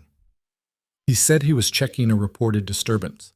I asked him who reported it. He said it was a servant. I asked which servant. He could not give me a name. Did you pursue it? No, because I was not certain. Because Vane has served under me for 12 years, and I did not want to believe what the evidence was suggesting. Because certainty requires proof, and I did not have proof. And now? Britta reached into her coat. She pulled out a folded piece of paper. The creases were sharp, the paper expensive. The same weight and quality as the anonymous note that had been left on Celine's pillow. "I found this in Vane's quarters this morning," Britta said, "hidden in his boot." Celine took the paper. She unfolded it. The handwriting was not Vane's. It was precise and elegant. The handwriting of someone who had been educated expensively and trained to make their letters beautiful. The note read, "The assembly is moved to 3 days. Ensure the eastern gate remains accessible. Payment upon completion. No signature. No name." But Celine did not need a name. The handwriting was the same handwriting she had seen on the gift card attached to the velvet box containing the falcon brooch. Vivian's handwriting. Celine read the note twice. She folded it. She placed it inside the satchel with the rest of the evidence.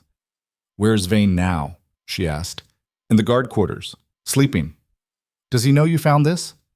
"No." "How many soldiers answered directly to him?" 15 out of my 60. Celine did the mathematics. 60 minus 15 was 45. 45 soldiers to hold a palace against 400 mercenaries, assuming Vane and his 15 turned when the time came, which they would, because paid men follow the money, and the money was flowing from the Marrow estates like a river that had found its downhill path. 45 soldiers. One satchel of evidence, one queen who had started this with a broken heart and a cold corridor, and the sound of her husband promising another woman everything that should have been hers. "Arrest him," Celine said. "If I arrest him, his men will know. And if his men know, they may move before we are ready. If you do not arrest him, he will open the eastern gate during the assembly and let the Marrows walk their army into the palace." "I know." "Then arrest him quietly.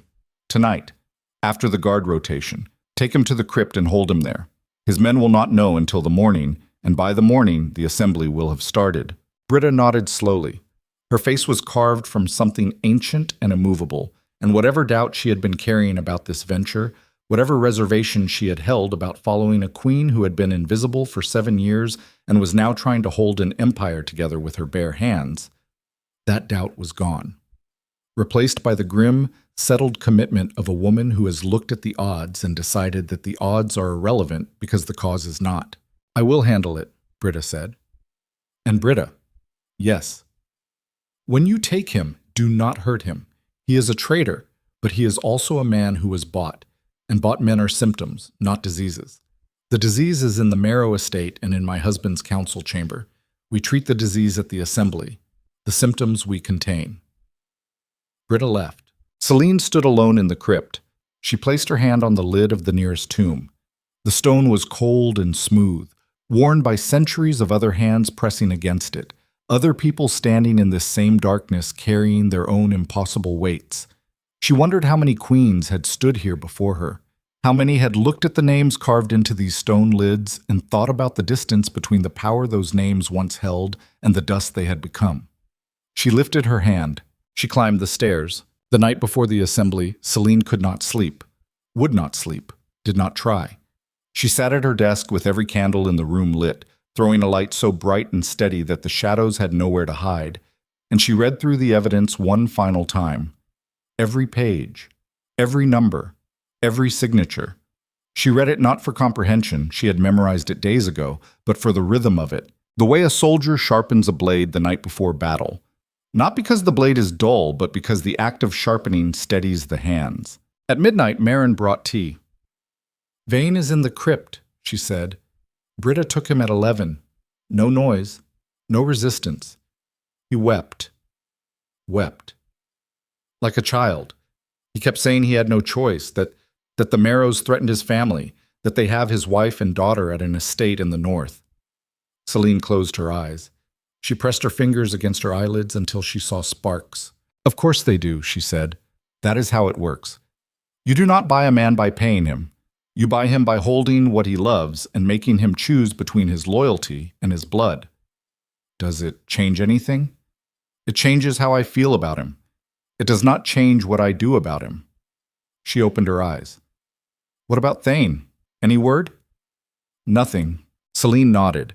She accepted the absence the way she had accepted everything else in the past 10 days. Not with grace, not with peace, but with the blunt acknowledgement of reality that comes when you have been hit so many times that each new blow lands on scar tissue, and the pain is duller but the damage is the same. She picked up the satchel. She held it on her lap. She looked at Marin. "Tomorrow I walk into the throne room with these documents. I stand before every noble house in Valadorn. I accuse my husband of treason. I accuse the most powerful family in the kingdom of corruption, murder, and the illegal sale of sovereign territory. And I do it knowing that Thane is missing, Petra is dead, Lorna is taken, my garrison is 45 soldiers instead of 60, and there is no army coming from Redstone Keep." She paused. She took a breath that went deeper than her lungs, down into the place where the last reserves of will are stored. The place that most people never have to reach because most people are never backed into a corner this tight and this dark. "And I do it anyway." Marin looked at her. In 5 years of service, through coldness and heartbreak and the slow erosion of a marriage that should never have been built, she had never looked at the queen the way she looked at her now. There was no pity in it, no admiration. There was something raw and more honest than both. The recognition of a woman watching another woman become the thing she was always supposed to be, and understanding that the becoming was not beautiful. It was violent. It was the shedding of skin that had been too small for too long, and the new skin underneath was not yet finished, and it burned where the air touched it, and it would keep burning until it hardened or until the woman wearing it was destroyed. "You should sleep," Marin said. "I cannot." "Then you should rest." "I cannot do that either." "Then sit here and be afraid if you need to. I will not tell anyone." Celine looked at her handmaiden. Something moved behind her eyes, something that might have been the last remnant of the woman she had been before the corridor, before the whisper, before the sound of her husband's voice promising the world to someone else. That woman had been soft, had been patient, had been willing to wait for love that was never coming, because waiting was the only skill she had been taught, and she had practiced it until it was perfect, and it was killing her. That woman was not dead. She was still in there somewhere, tucked away in a room that Celine had locked and did not plan to open again. Not because softness was wrong, but because softness in this palace, at this moment, against these enemies, was a door left unlocked in a building full of people carrying knives. "I am afraid," Celine said quietly. "I am afraid of what happens tomorrow. I am afraid that I will stand in front of the court, and my voice will break, and they will see what Cedric has always seen. A woman who is decorative and manageable and not worth taking seriously. I'm afraid that the Marrows will have an answer for every piece of evidence I present. I'm afraid that Thane is dead in a ditch somewhere on the North Road, and that Graves will never come, and that I will hold this palace with 45 soldiers, and it will not be enough, and everything I have done will end with my body in a crypt like the ones downstairs." She paused. Her breath was visible in the cold room. "And I am afraid that none of that will stop me. Because the thing I am most afraid of, more than the Marrows, more than the mercenaries, more than standing in front of the court with nothing but paper and the truth, the thing I am most afraid of is going back to being the woman I was 10 days ago. The woman who heard her husband destroy her and chose to keep smiling. I would rather die in that throne room tomorrow than become her again. Marin set down the tea. She crossed the room. She took Celine's hand. Her grip was small and hard and warm, and it lasted exactly 3 seconds, and then she released it and stepped back, and the moment was over and neither of them would ever mention it again. Then you will not become her, Marin said, and you will not die in that throne room. And tomorrow, when you stand before the court, you will not be a queen they pity or a wife they dismiss. You will be the woman who walked into the fire because the fire was the only way through. Marin left. Celine sat alone. She placed the satchel on the desk. She placed her hands on either side of it. She stared at the leather, scuffed and worn, the leather that held inside it the destruction of her marriage and the salvation of her kingdom, and the proof that the man she had loved for 7 years had sold the ground beneath her feet while she was standing on it. Outside the window, the first gray light of the assembly day was beginning to show on the eastern horizon. The palace was still dark. The corridors were empty. Somewhere below, in the crypt, a traitor sat weeping among the tombs of kings. Somewhere to the north, a general was missing. Somewhere in the Marrow estates, 400 men with swords were waiting for a signal. And somewhere in the guest wing, a woman with copper hair and green eyes was putting on a silver dress because she believed that by the end of this day, she would be queen. Celine stood. She picked up the satchel. She held it against her chest the way she had held it every day since Petra pulled it from a dead woman's hiding place, pressed against her ribs, pressed against the heartbeat that had not stopped and would not stop, and was the only drum she had left to march to. She walked to the mirror. She looked at herself. Gray dress, dark hair, dark eyes.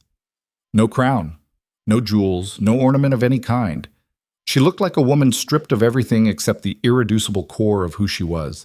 And who she was, she realized, looking into her own reflected gaze, was not a queen or a wife or a victim or a strategist.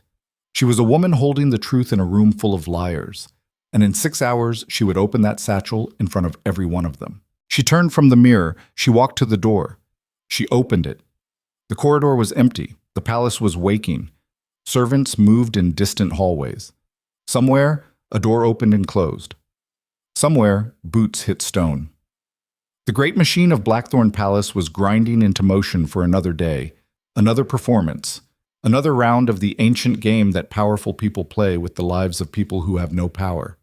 Celine stepped into the corridor, and then she stopped, because standing at the far end of the hallway, backlit by the torches that burned all night in the eastern gallery, was a figure she recognized.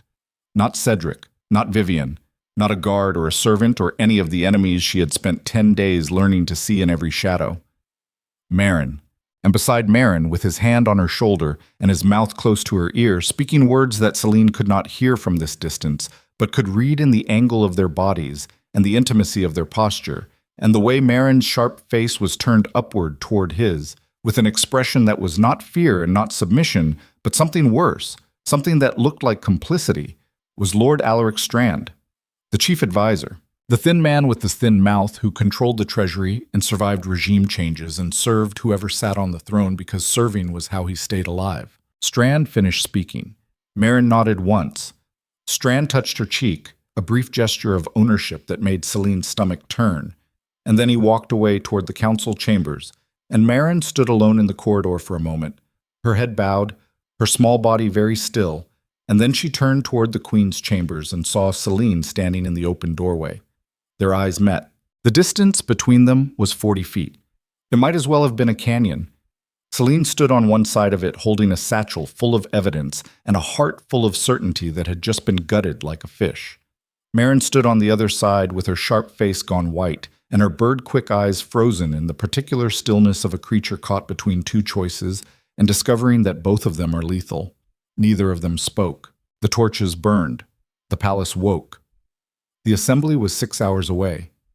And the woman Celine had trusted most in the world, the woman who knew every secret and every plan and every name and every weakness, the woman who knocked 321 because that was their code, their language, their private country inside the public prison of the palace. That woman stood at the end of the corridor with another man's touch still warm on her cheek and the look of someone who has been carrying a betrayal for longer than anyone suspected and has just realized that the weight of it is about to come crashing down. Celine took one step backward. She closed the door. She locked it. She pressed her back against the wood and felt the satchel against her chest and heard her own breath coming in short, sharp pulls. And she did not cry, and she did not scream, and she did not break because she had already been broken 10 days ago in a dark corridor listening to her husband give her away. And what was left after that breaking was something that could not be broken again because it was made of the breakage itself, forged from it, hardened by it. And if this was what survival looked like, then survival was not a gift. It was a weapon. And she would use it. 6 hours. No allies. No army. No safety net of any kind. Just a woman, a satchel, and a throne room full of enemies who did not yet know that the most dangerous person at the assembly would not be the king or the mistress or the lord or the general. It would be the queen they forgot to watch. She did not open the door for Marin. Not when the knock came 10 minutes later, 321, their code, their private country, now revealed as occupied territory. Not when the knock came again, softer, more urgent. Not when Marin's voice slid through the wood like a knife through a gap in armor. Celine, please. It is not what you think. It is not what you think. The universal language of the caught. The first words out of every mouth that has been discovered doing the thing it swore it would never do. Celine had heard Cedric use the same construction 100 times in 7 years, the same syntax of deflection, and she recognized it the way a soldier recognizes the sound of a specific weapon, instantly, in the body, before the mind has time to translate. She did not answer. She moved to the desk. She opened the satchel. She counted the documents, every page, every signature, every damning number in Lorna's dead, meticulous hand. All present, all intact. Marin had not touched them. Whatever she had given Strand, it was not the physical evidence. It was something else. Knowledge, details, the timeline, the names of the people Celine had recruited, the location of the sealed postern, the arrest of Vane, the plan to present evidence at the assembly. Everything Marin knew, Strand now knew. And everything Strand knew, the Marrows would know within the hour. Celine sat very still and felt the architecture of her entire plan shift beneath her, like the deck of a ship that has struck something deep and unseen. The plan had been built on the assumption of surprise. Walk into the assembly, present the evidence before anyone expects it, force the court to choose before the Marrows can react. That surprise was gone now. Strand would tell Vivian, Vivian would tell her father, and Lord Erasmus Marrow, the man who had never lost a political battle in his life, would walk into the throne room with a counter-strategy already built and waiting. She had 5 hours. No allies she could trust absolutely, an enemy who now knew she was coming. She could cancel, she could retreat, she could hide the satchel and return to being the quiet queen and wait for another opportunity that might never come, because the Marrows would remove her before she could gather the strength to try again. She stood up. No, retreat was the thing they expected. Retreat was what every version of Celine they had ever known would do. The decorative queen, the managed wife, the woman who collected kindnesses like a beggar collecting coins, and never once asked why she had to beg for what should have been hers by right. That woman would hear that her plan was compromised and she would fold, quietly, gracefully, the way she folded everything. And the Marrows would breathe easy, and Cedric would sign another decree, and Vivian would put on her silver crown, and the kingdom would continue its slow slide into the control of a family that saw it not as a nation, but as a business with a particularly elaborate storefront. Celine picked up the satchel. That woman was locked in a room she would never reopen. She dressed. Not the gray dress. She went to the wardrobe and pulled out the midnight blue gown she had worn to the winter moon banquet, the night everything changed, the night she had stood in a dark corridor and heard her life collapse and had walked back into the light wearing a smile that was the last lie she would ever tell on someone else's behalf. She put it on. She fastened every clasp herself. No handmaiden, no help. Her fingers were steady. The silk settled against her body like an old alliance being renewed. She looked in the mirror. The woman who looked back was not smiling. Her eyes were clear and dark and set deep in a face that had lost weight in 10 days, the cheekbones sharper now, the jaw more defined, as if the flesh had burned away to reveal the structure underneath, and the structure was harder than anyone had guessed. She picked up the satchel. She pressed it against her ribs. She walked to the door. She unlocked it. She opened it. The corridor was empty. Marin was gone. Celine walked toward the throne room. The palace was in motion around her. Servants carrying platters, guards taking positions, nobles arriving through the main entrance in carriages that gleamed with fresh polish, and coats of arms that announced their bloodlines like advertisements for ancestry. The assembly was the most important political event in Valadorn's calendar, the one day when every house was required to present itself before the crown, and the palace received them all with the practiced grandeur of an institution that had been performing this ritual for centuries and had gotten very good at making power look like pageantry. Selene moved through it all, and nobody stopped her. Nobody questioned her. A queen walking through her own palace on Assembly Day was the most natural thing in the world, and that naturalness was her last remaining advantage. They did not know that the woman walking past them was carrying enough paper to collapse the monarchy. They did not know that the satchel pressed against her ribs contained the signature of a king who had sold his own kingdom. They saw a queen in a blue dress, and they saw what they had always seen, a surface, a function, a decoration, and they let her pass because decorations do not require scrutiny. She reached the anteroom behind the throne hall. Through the double doors she could hear the growing murmur of the assembly, hundreds of voices blending into a single low roar that sounded like the ocean or like a crowd that has not yet decided whether it is a mob. She placed her hand against the door. The wood vibrated under her palm. "Your Grace." She turned. Britta Voss stood behind her, dressed in full palace guard regalia, her gray hair cropped close, her gravel voice pitched low enough to be heard only by the two of them. "Vane's men know he is missing," Britta said. "They discovered it an hour ago. 3 of them have defected. The others are confused but holding position. I have 42 soldiers loyal to me inside the palace. The postern is sealed. The main gate is reinforced. The east and west entries are covered. And outside? My scouts report movement on the North Road. Large group, armed, moving toward the city. Estimated arrival, 3 hours." 3 hours. The assembly would last at least 2. If she could present the evidence and force a decision before the mercenaries arrived, the military threat became irrelevant. If she could not, 42 soldiers against 400 was not a battle. It was arithmetic. "There is something else," Britta said.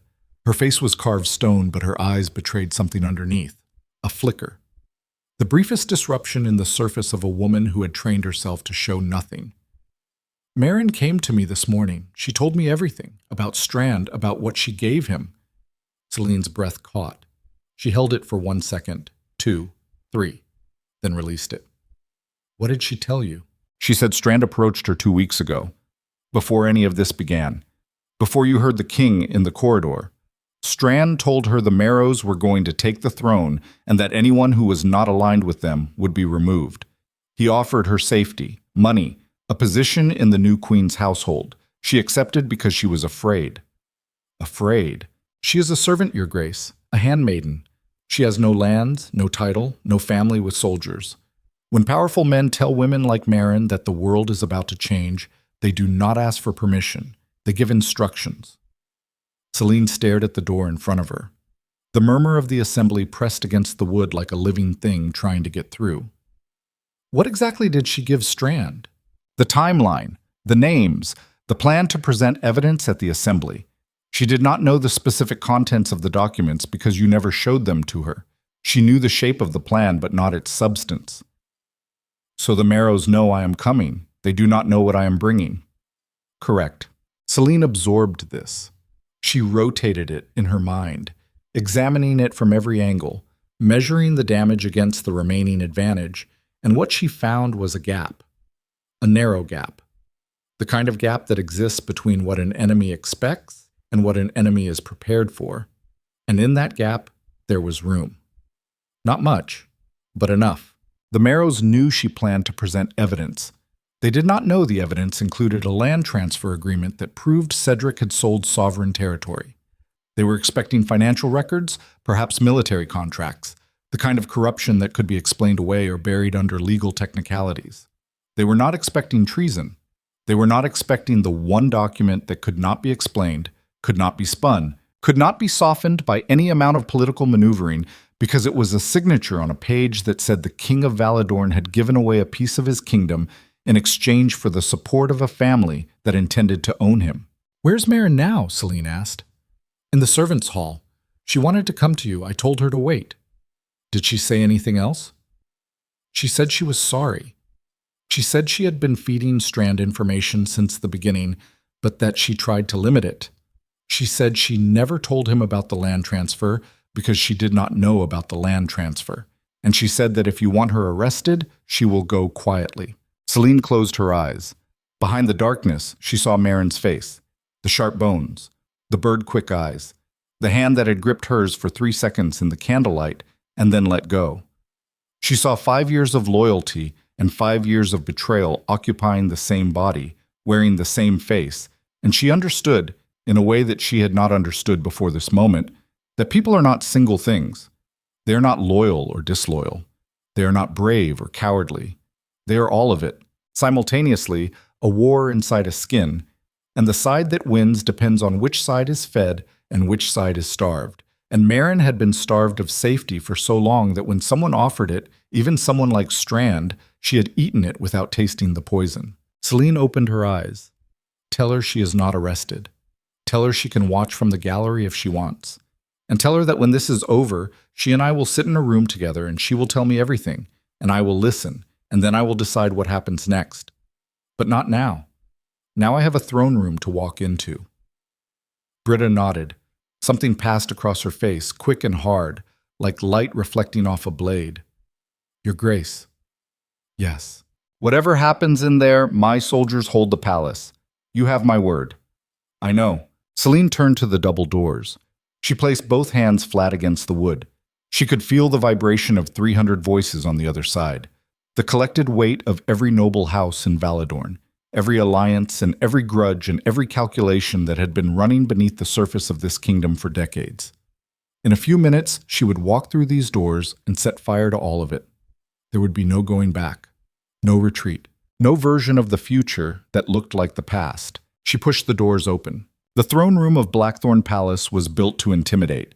Vaulted ceilings that disappeared into shadow, marble columns thick as ancient trees, banners hanging from iron brackets, each one bearing the crest of a noble house, each one a declaration of blood and history, and the particular kind of pride that comes from having survived long enough to have a crest worth hanging. The room was full. Every bench occupied, every gallery seat taken. The noise was immense. A wall of conversation that hit Celine as she stepped through the doors and walked down the central aisle toward the throne. She saw everything. Lord Harwick in the third row, his fat face red with wine already. Duchess Alara near the front, her smile perfectly calibrated. The 3 purchased council members seated together, their eyes sliding toward Lord Strand, who sat at the council table with his thin mouth set in a line that betrayed nothing. And at the end of the first row, positioned like a statement, Lord Erasmus Marrow himself. She had never seen him this close. He was smaller than she expected. A compact man in his 60s with silver hair and a face that belonged on a coin, all hard lines and sharp angles, the face of a man who had spent a lifetime turning other people's weaknesses into his own wealth. His eyes found hers as she walked down the aisle, and they were green, the same green as Vivian's, and they held the same predatory intelligence, but older, colder, weathered by decades of victories that had taught him to see the world as a chessboard, and everyone in it as a piece to be moved or removed. He watched her pass. He did not blink. He did not nod. He studied her the way a hawk studies a field, looking for movement, looking for the small, telltale signs of prey. Celine did not look away. She met his gaze and held it for exactly 2 steps, long enough to register, short enough to deny, and then she faced forward and continued toward the throne. Cedric was already seated. He wore the crown. He wore the ceremonial armor. He wore the expression of a man who believes he is in control of the room and does not notice that the room has already been arranged by someone else. Beside him, 1 step down and to the right, stood Vivian Marrow. Silver dress. Silver clasps. Copper hair catching the light from the high windows. She looked like a queen. She stood like a queen. She had been dressed and positioned with the precision of a woman who intended the image to become reality before the sun went down. Celine took her position on the left side of the throne, the queen's position, the position she had occupied at every assembly for 7 years, standing 1 step below her husband, visible but peripheral, present but silent. She felt the satchel against her ribs, her heartbeat pressed against the leather. The assembly master struck his staff against the marble floor. The sound rang through the hall like a bell, and the noise of 300 voices dropped to a murmur and then to silence. Lords and ladies of Valadorn, the Royal Succession Assembly is convened under the authority of King Cedric III of House Valmont. All houses are present. All oaths are witnessed. The king will address the assembly. Cedric stood. The crown caught the light. He looked out over the room, and Celine watched him the way she had watched him for 10 days. Not as a wife watching a husband, but as an opponent measuring a threat. And she saw the rehearsed steadiness in his jaw, the memorized cadence of his breathing, the way his hands rested at his sides with a casualness that was itself a performance. Lords and ladies, thank you for your presence. This assembly gathers at a time of great significance for our kingdom. His voice carried well. It always had. That was one of the things that had made him convincing. The voice, rich and warm.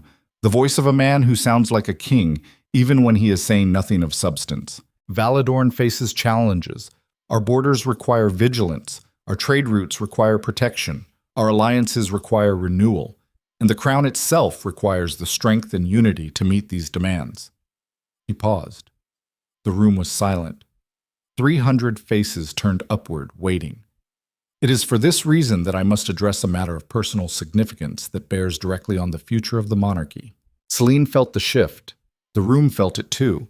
A subtle change in the air pressure, the way a room changes when someone is about to say the thing everyone has been waiting for and dreading in equal measure. She saw Lord Erasmus Marrow lean forward 1 inch. She saw Vivian's chin lift by a fraction. She saw Strand's thin mouth tighten. The Queen and I have served Valadorn together for 7 years. Her dedication to this kingdom has been unwavering. But the demands of the crown require a partnership that is suited to the challenges ahead, and it is my judgment that the future of Valadorn would be best served by a transition in the royal household. The murmur began, low, spreading through the room like water through sand. Celine stood on the Queen's step and listened to her husband announce her disposal in the language of statecraft, and she felt the satchel against her ribs, and she counted her own heartbeats because counting gave her something to focus on other than the sound of a man she had loved framing her destruction as a policy decision. I will be seeking the council's approval to dissolve the royal marriage and to name Lady Vivian Marrow as the new queen consort. This decision reflects not only my personal commitment to the kingdom's future, but also the strengthened alliance between the crown and House Marrow, whose contributions to Valadorn's defense and prosperity have been invaluable. The murmur became a roar. Some of it was shock, some of it was outrage, and some of it, too much of it, was the sound of people who had already been told this was coming and were performing surprise for the benefit of those who had not. Celine counted the faces. She saw who was shocked and who was acting. She filed the information. She breathed. Cedric raised his hand. The room quieted. I understand this is unexpected. I ask for the Assembly's trust and patience as we navigate this transition. Lady Marrow. He turned to Vivian. He extended his hand. She took it. And in that gesture, that single public clasp of fingers, the entire room saw the future the king had already decided for them. A future in which the quiet queen in the blue dress was removed, and the copper-haired woman in silver took her place, and the Marrow family moved from the margins of the throne to its center. Celine stepped forward. I request the right to address the assembly. Her voice cut through the murmur like a blade through cloth. Not loud, not trembling, clear and level and carrying to every corner of the vaulted room because she had aimed it there, projected it the way Thane had taught her to project commands across an open field, from the diaphragm, from the gut, from the place where breath and will meet and produce a sound that cannot be ignored. Cedric looked at her. She saw the flash of surprise, then the flash of irritation, then the calculated mask of tolerance that a man wears when he wants the room to see him as generous even as he is denying someone everything. The queen wishes to speak, the assembly master said. By tradition, the consort has the right to address matters pertaining to the royal household. Of course, Cedric said. His voice was warm. His eyes were not. Celine, you may speak. She turned to face the room. 300 faces. Some sympathetic, some curious, some hostile. Lord Erasmus Marrow watching with his hawk eyes. Vivian standing beside the throne, with her hand still in Cedric's, her green gaze steady, her posture carrying the absolute confidence of a woman who believes the game is already won and is merely waiting for the final formality. Celine opened the satchel. I thank the king for his generosity in allowing me to speak. I will be brief. She pulled out the first document. She held it up. The paper caught the light from the high windows. This is a record of payments made from the Crown Treasury to a company called Northern Shield Holdings over the past 3 years. Northern Shield Holdings is a phantom enterprise. It has no offices, no employees, no operations. It exists solely to receive money from the Crown and redirect it to the personal accounts of Lord Erasmus Marrow. The silence was absolute.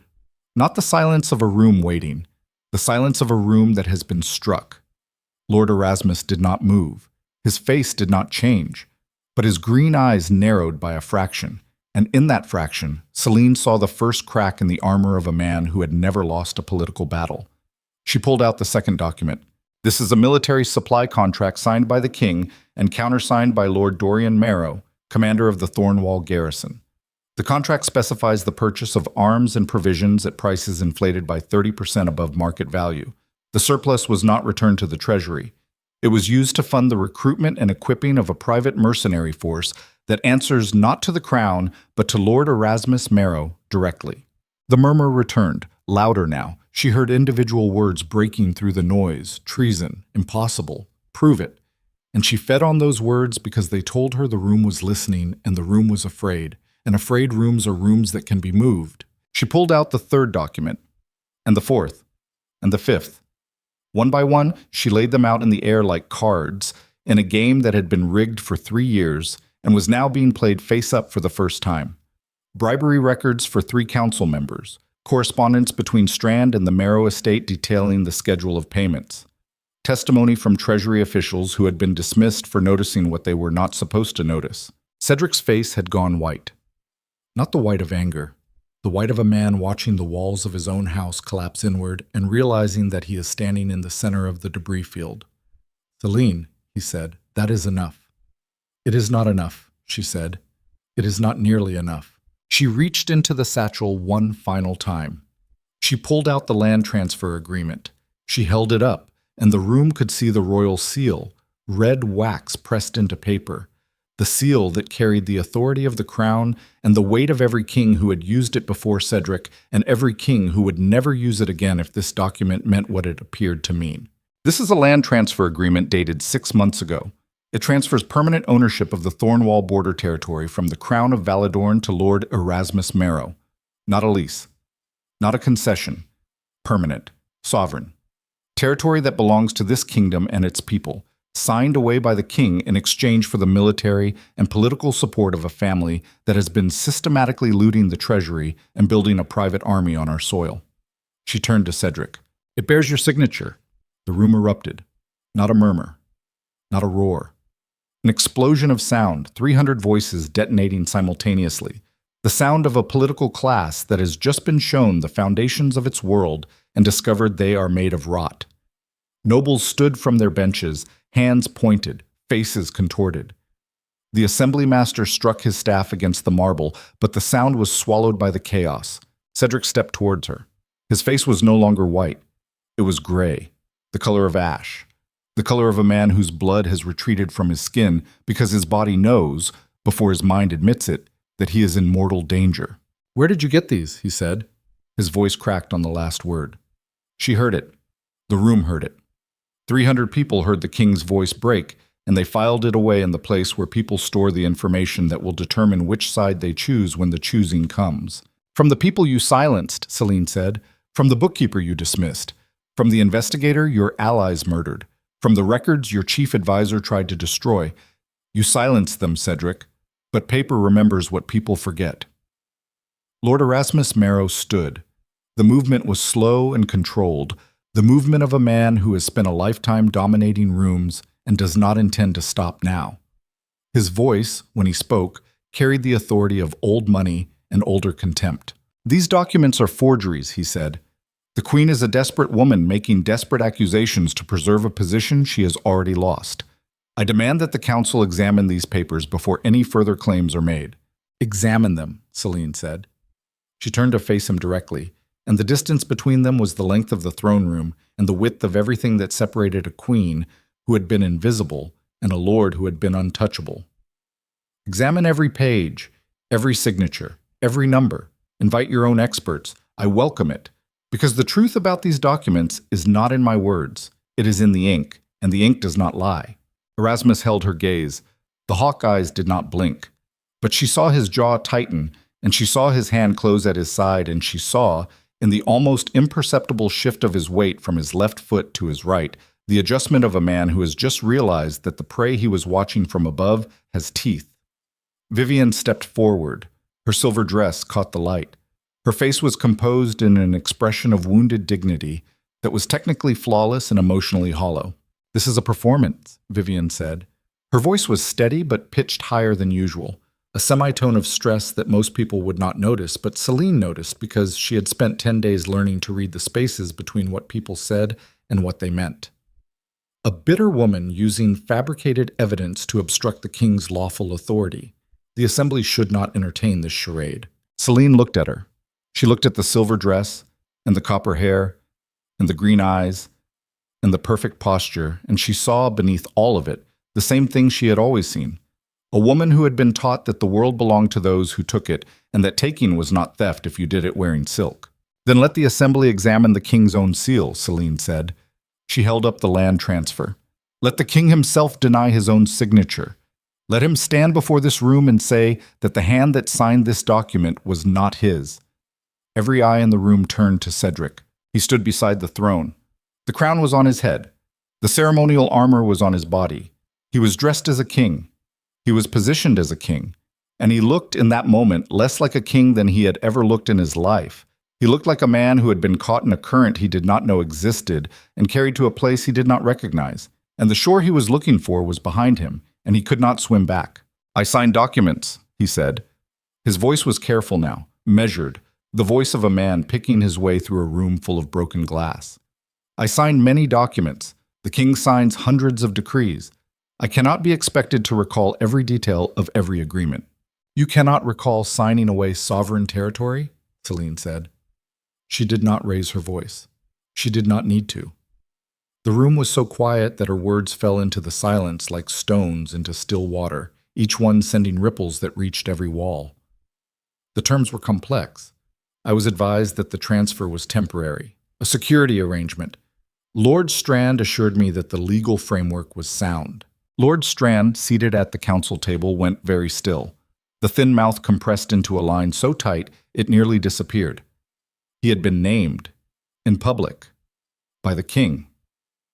And naming, in the politics of Valadorn, was the same as pointing, and pointing was the same as aiming, and the room understood this because the room had been playing this game long before Celine learned the rules. "Lord Strand advised you," Celine repeated. She turned to the council table. "Lord Strand, did you advise the king that a permanent transfer of sovereign territory to a private citizen was a temporary security arrangement?" Strand's eyes moved, left to Erasmus, right to Cedric, back to Celine. The calculations were visible on his face, the rapid, desperate mathematics of a man measuring the distance between multiple falling walls and trying to determine which one would crush him first. "The arrangement was discussed in council," Strand said. His voice was thin as wire. "The details were complex.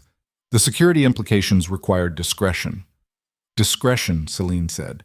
"You call it discretion. The Treasury calls it embezzlement.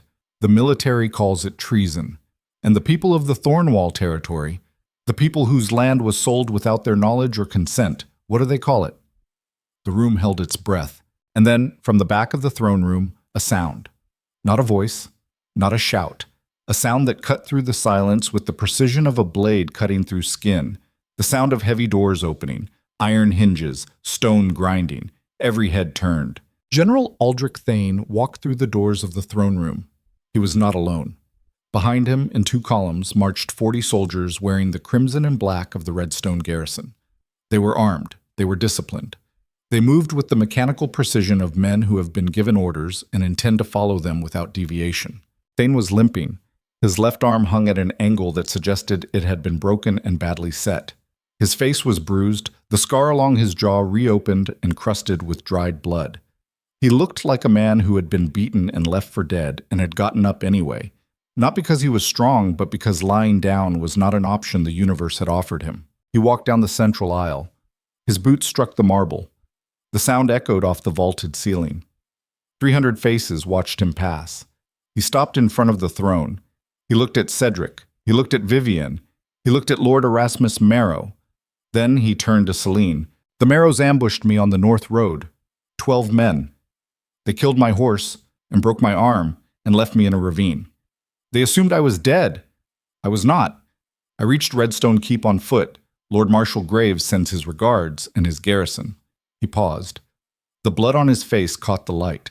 40 soldiers entered with me. The rest, 1,800, are outside the city walls. Lord Erasmus Marrow's mercenaries were intercepted at dawn.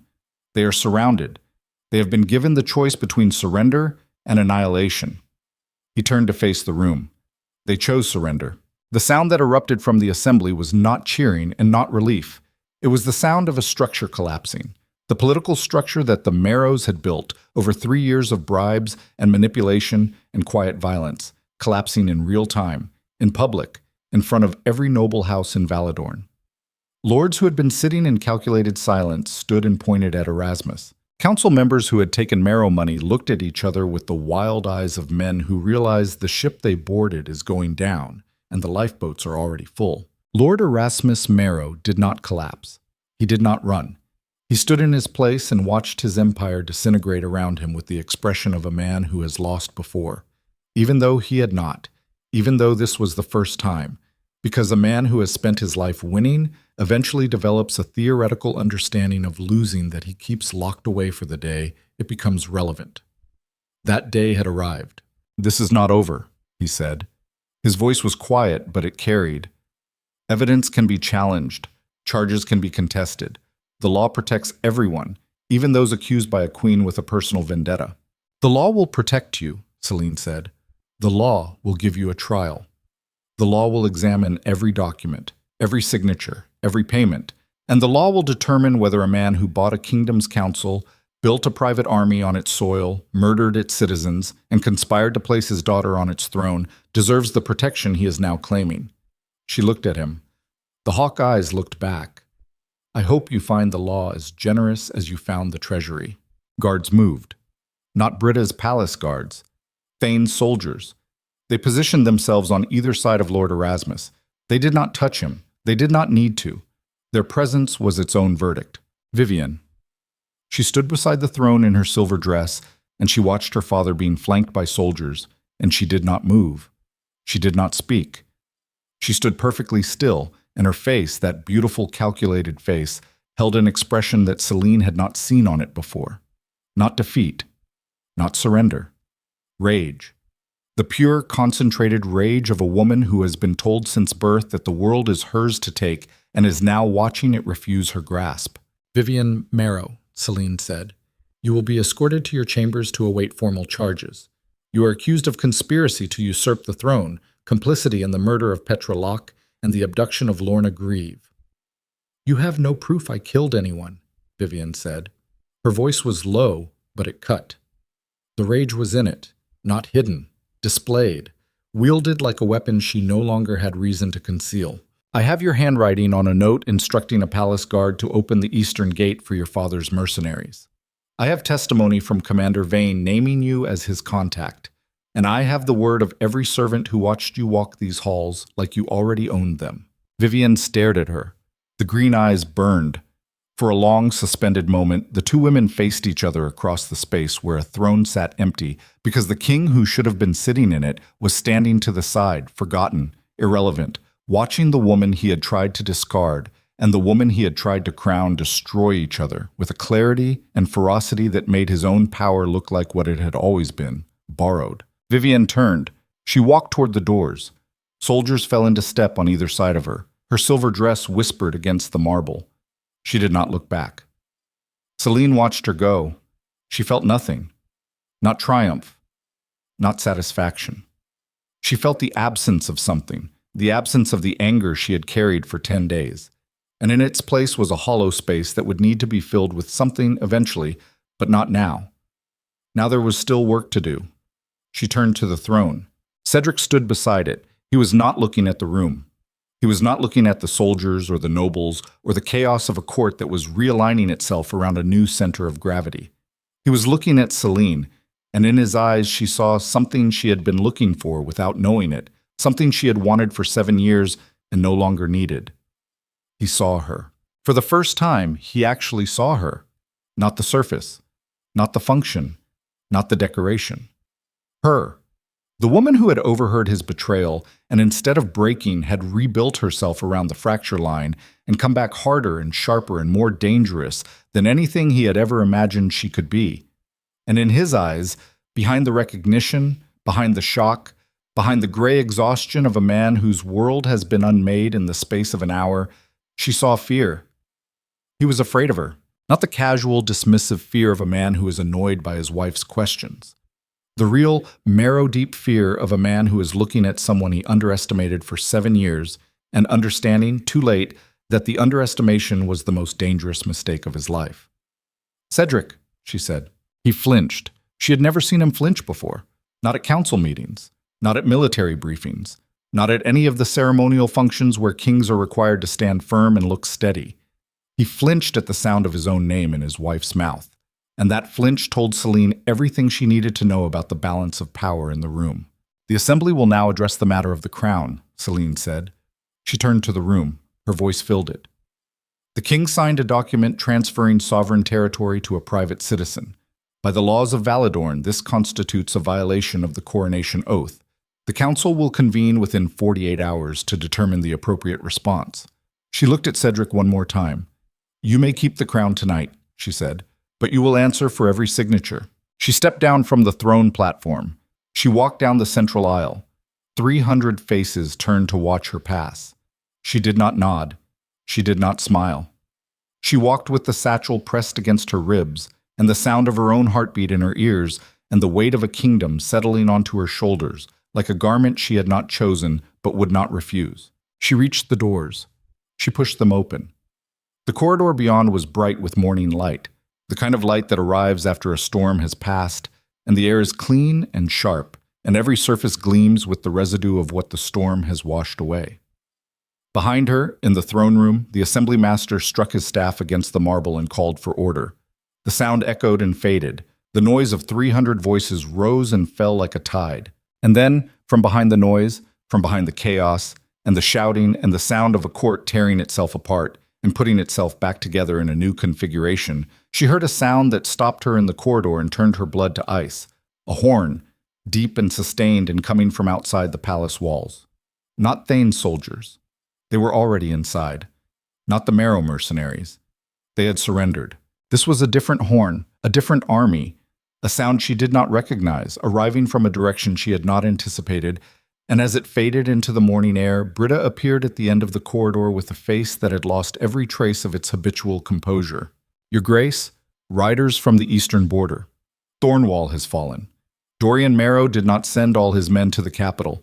He kept a garrison of 200 at the border, and when he received word that his father was arrested, he opened the gates." Celine's hands went still on the satchel. Opened the gates to whom? Britta's voice, when it came, was the voice of a woman delivering the one piece of news that no amount of preparation could have accounted for. "The Vale Thori, the enemy kingdom beyond the northern mountains. Dorian Marrow let them through. They are marching south, 2,000 strong, and they are 3 days from the capital." The corridor was silent. The morning light poured through the windows, and Celine stood in that light holding a satchel full of evidence that had just become irrelevant because the kingdom she had spent 10 days trying to save from internal corruption was now facing something she had never planned for, never imagined, never considered possible. An invasion. And the only army between the Velthori and the capital was the same army she had just used to arrest the one family that controlled the northern defenses. The horn faded. Celine stood in the corridor with the morning light cutting across her face, and the sound of the assembly dissolving into panic behind her, and the single, irreducible fact pressing against her skull like a blade held flat. 2,000 enemy soldiers were marching toward a capital whose northern defenses had just been opened from the inside by a man whose father she had arrested 30 minutes ago. She did not have time to feel the weight of it. Weight was something you felt when you stopped moving, and she could not stop moving because stopping meant the machinery of collapse would outrun her, and there would be nothing left to save. She turned to Britta. "How many soldiers does Thane have inside the city?" 40 with him. The rest of the Redstone garrison, 1,800, are positioned outside the walls dealing with the surrendered mercenaries. Get Thane, now. Bring him to the War Council chamber and send riders to the Redstone garrison commanders. I need those 1,800 men redeployed north within the hour. Britta moved. She did not ask for clarification. She did not question the authority of a queen who had not yet been formally granted military command. She moved because the building was on fire, and the woman giving orders was the only person in it who was not standing still. Celine walked to the War Council chamber. It was a room she had never entered, a low-ceilinged stone space beneath the throne room that smelled of old maps and candle wax, and the particular kind of sweat that men produce when they are making decisions about who will live and who will die. The walls were covered with maps of Valadorn's borders, its roads, its fortifications, its rivers and mountain passes, and the narrow corridors of land through which armies had moved for centuries. She stood in front of the northern map. She found Thornwall. She traced the road south with her finger, the same road the Vaelthori would be marching, through the hill country, through the Ashford Valley, through the farmland that fed the capital, through the lives of thousands of people who had no idea what was coming. 3 days, at forced march. Less if they moved light and fast. More if they stopped to loot, which they would, because armies that come through opened gates come expecting plunder. Thane arrived. He moved through the door with his broken arm held against his body and his bruised face set in the expression of a man who has received bad news on top of bad news and has decided to stop reacting to the news and start reacting to the reality underneath it. Dorian Marrow opened Thornwall, he said. Not a question. Yes. How many Vaelthori? 2,000. Britta's scouts estimate 3 days. Thane went to the map. He placed his good hand flat against the northern corridor and stared at it the way a surgeon stares at an injury, assessing damage, calculating intervention, determining whether the patient can be saved or whether the best outcome is managed decline. The Redstone garrison is 1,800, he said. If they march north within 2 hours, they can reach the Ashford Valley in a day and a half. The valley is narrow, good ground for defense. A smaller force can hold a larger one if the terrain is right. Can they hold 2,000? They can hold 2,000 long enough for reinforcements to arrive. Lord Hale commands the western garrison at Ironmere. 600 men. If we send riders now, he can reach the valley in 2 days. 2,400 against 2,000. In a defensive position, with prepared ground, that is enough. It is not comfortable. It is enough. Celine studied the map. She traced the Ashford Valley with her finger. Narrow, flanked by ridges. A single road running through it like a thread through a needle. If the Redstone garrison could reach the valley before the Vaelthori, they could turn it into a bottleneck. The enemy would have numbers, but not room to use them. The terrain would fight on Valadorn's side. If. What about the capital? She asked. If we send the Redstone garrison north, we have 40 soldiers inside the city. 40 soldiers and a palace full of nobles, who just watched you dismantle the most powerful family in the kingdom. Some of them will help. Some of them will hide. But none of them will challenge you right now because you are the only person in this city who looks like they know what they are doing. Celine looked at him. His face was a ruin. The bruises were deepening from red to purple. The reopened scar along his jaw was crusted with blood that had dried and cracked. His broken arm hung at an angle that made her stomach tighten. He looked like a man who should be in a bed being tended by healers, and instead he was standing in a war room pointing at maps with his one good hand and calculating how to save a kingdom that had been trying to destroy itself for the past 3 years. You should have that arm set properly, she said. After. After what? After we win. She almost smiled. She sent the orders. Riders went out within the hour, galloping north with sealed commands bearing the royal seal, which Celine had taken from the throne room before the assembly master could lock it away. She did not have the legal authority to issue military commands. She did not have the council's approval. She did not have anything except the evidence she had presented, the soldiers who had followed Thane into the throne room, and the raw, unspoken agreement of every person in the palace who had watched her stand before the court and tear the corruption out by its roots, and decided that this woman, this quiet, invisible, underestimated woman, was the only person in the kingdom whose orders were worth following. The next 72 hours were the longest of Celine's life. She did not sleep. She did not leave the war council chamber except to eat standing in the corridor and to change clothes once, trading the midnight blue gown for a plain gray tunic and trousers that a servant brought because the gown was not practical for a woman who was spending 18 hours a day bent over maps and dispatch reports. Riders came and went. Messages arrived from the Redstone garrison, which had broken camp and was marching north at a pace that would reach the Ashford Valley in 36 hours. Messages arrived from Lord Hale at Ironmere, who had mobilized his 600 men without hesitation because the dispatch carried the royal seal, and Lord Hale was, as Thane had said, loyal to the institution of the crown, regardless of who was wearing it. Messages arrived from scouts on the North Road, tracking the Velthori advance, reporting their speed, their numbers, their equipment, the mood of their soldiers, which was reported as hungry, confident, and undisciplined, which meant they were dangerous in a charge, but vulnerable in a prolonged engagement. On the second day, a message arrived from Dorian Marrow. It was addressed to the king, but Selene opened it because the king was in his chambers and had not emerged since the assembly, and the kingdom could not wait for a man who was hiding from the consequences of his own signature. The message was brief. Dorian Marrow demanded the release of his father and sister. If his demands were not met within 24 hours, he would join the Velthori assault on the capital. He had retained 200 soldiers at Thornwall. 202,000 made 2,200. The mathematics of the situation were shifting. Selene read the message. She set it down. She looked at Thane. "He is bluffing," Thane said. "Dorian's 200 are garrison soldiers. They are trained to hold walls, not to march. If he leaves Thornwall, he abandons the only defensible position he has, and the Velthori will not share their spoils with a traitor who opened the gate. Dorian is valuable to them as a gatekeeper. As a marching partner, he is a liability. And if he is not bluffing, then we have 2,200 enemy soldiers instead of 2,000, and the math gets worse, but the strategy stays the same. The Ashford Valley does not care how many men are trying to push through it. It only cares how many can fit at a time." On the evening of the second day, Selene left the War Council chamber and walked through the palace. It was quiet.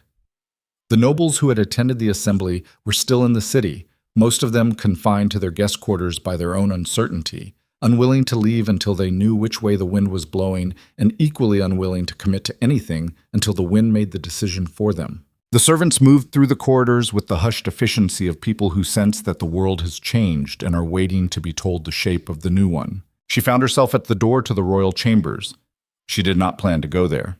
Her feet carried her the way feet carry people to the places where their unfinished business lives, without permission and without explanation. She knocked. Not 3-2-1. A simple knock. 2 knuckles against wood. No answer. She opened the door. Cedric was sitting in the dark. The curtains were drawn. The fire was out.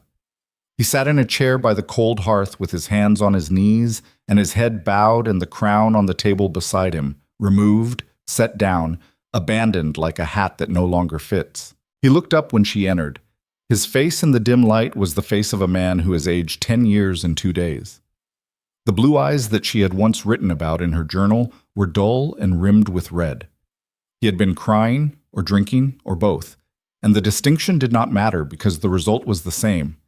A man reduced to the raw material of himself, stripped of the title and the armor and the ceremonial confidence that had allowed him to stand in front of 300 people and announce the disposal of his wife like a policy adjustment. "Selene," his voice was a wreck. She stood in the doorway. She did not sit. She did not move closer. "The Velthori are 2 days from the capital," she said. "The Redstone garrison is moving to intercept them in the Ashford Valley. Lord Hale is marching from Ironmere with 600 men. If the defense holds, the invasion will be stopped before it reaches the farmlands." He stared at her. "You did this," he said. Not an accusation, an observation, the dull, stunned recognition of a man who is seeing clearly for the first time and does not like what clarity shows him. "I did what was necessary. I meant all of it, the assembly, the evidence, the soldiers. You did all of it." Someone had to. He closed his eyes. His hands tightened on his knees. She watched the tendons in his wrists strain and relax and strain again, the physical manifestation of a man wrestling with something inside himself that did not want to be acknowledged. "I loved her," he said. The words sat in the dark room like a confession offered to the wrong person. "I know," Celine said. Not more than you. I need you to understand that, not more. That does not matter anymore, Cedric. It matters to me. Then it matters to you. It does not change what happened. It does not change what you signed. It does not change the fact that while you were loving her, she was dismantling your kingdom and you were holding the door open. He flinched. The same flinch she had seen in the throne room, the involuntary contraction of a man who is being hit with something he cannot block, because the thing hitting him is the truth, and the truth does not have a direction you can dodge. What happens to me? He asked. The council will convene when the invasion is resolved. You will face charges. The severity will depend on what the investigation reveals about your knowledge and intent. And if I abdicate?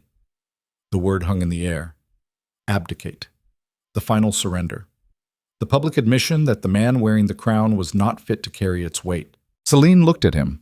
She looked at the man she had married, the nervous boy who had stumbled over his vows, the young king who had held her hand at their first assembly and whispered that he was glad she was beside him, the husband who had slowly, imperceptibly, day by day, year by year, traded the woman who loved him for the woman who wanted what he could give, and had called it growth, called it evolution, called it the necessary complexity of a king's heart, when what it really was, what it had always been, was the cowardice of a man who could not face the ordinary, unglamorous work of loving someone who was real instead of someone who was new. She had spent 7 years trying to be enough for this man.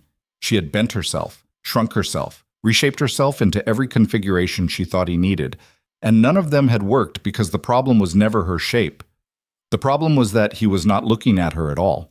He was looking past her, over her, through her, at something shinier on the horizon, and no amount of reshaping could compete with the brightness of a thing that has not yet been touched. She understood this now, not with anger, not with grief, with the calm, settled clarity of a woman who has walked through fire and emerged on the other side and discovered that the thing she was carrying, the thing she thought she could not live without, was the thing that was burning her. If you abdicate, she said, the council will likely reduce the charges. The kingdom needs stability more than it needs punishment. You would live in exile, comfortably but removed. And the crown? The crown goes to the next in line. He looked at her. There is no next in line. We have no children. The nearest blood claim is a cousin in the eastern provinces who has not been to court in 15 years. Or the council appoints a ruling monarch. The silence that followed was not empty. It was full of the thing neither of them was saying, the possibility that was forming in the air between them like condensation on cold glass, visible but untouched. They will choose you, he said. Perhaps. Not perhaps, certainly. You stood in front of the assembly and did what I never could. You told the truth. You held the room. You saved the kingdom from my mistakes. They will choose you because you are the only person in Valadorn who has earned it. Celine did not respond to this. She did not need his validation. There had been a time when his approval was the currency she used to measure her own worth, when a kind word from him could sustain her for days and a cold silence could hollow her out for weeks. That time was over. Not because she had stopped caring, because she had started caring about something larger than his opinion of her. She had started caring about the kingdom that existed beyond the walls of this room, the farmers and the merchants and the soldiers and the servants and the thousands of ordinary people who woke up every morning and built their lives on the assumption that someone, somewhere, was protecting the ground they stood on. Cedric had failed them. She would not. Get some rest, she said. The next few days will be difficult. She turned to leave. Celine. She stopped. She did not turn back. I'm sorry. She stood in the doorway with her back to him and her hand on the frame, and she heard the words and she measured them the way she measured everything now, not for their sincerity, which was probably real, but for their utility, which was zero. Sorry did not rebuild the northern defenses. Sorry did not bring back Petra Locke. Sorry did not undo a land transfer or dissolve a private army or close a gate that had been opened to an invading force. I know, she said. She left. She closed the door. She walked back to the War Council chamber, and the weight she carried was not grief and not anger, and not the complicated, tangled residue of a 7-year marriage that had been built on hope and demolished by neglect. The weight was simpler than all of that. It was responsibility. The raw, undecorated burden of being the person who has to make the decisions, when the decisions are hard and the information is incomplete, and the margin for error is the distance between survival and destruction. She sat down at the map table. She picked up the latest dispatch from the Redstone garrison. They had reached the Ashford Valley. They were digging in. The narrow ground favored them. The ridges on either side would prevent flanking. The single road was being barricaded. She read the dispatch twice. She set it down. She closed her eyes for exactly 30 seconds. Not to sleep, to gather herself, to pull the scattered pieces of who she had been and who she had become into a single coherent thing that could face whatever was coming next without fracturing. When she opened her eyes, she was ready. The Battle of Ashford Valley lasted 9 hours.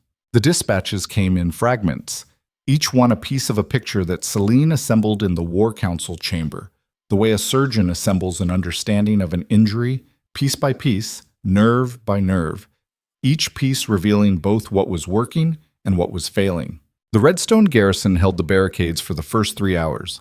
The Valthori assault was fierce but disorganized, 2,000 men pushing through a narrow valley against prepared defenses. And the math that had terrified Celine turned out to be less terrifying in practice because the valley did exactly what Thane had promised it would do. It compressed the enemy force. It turned their numbers from an advantage into a liability.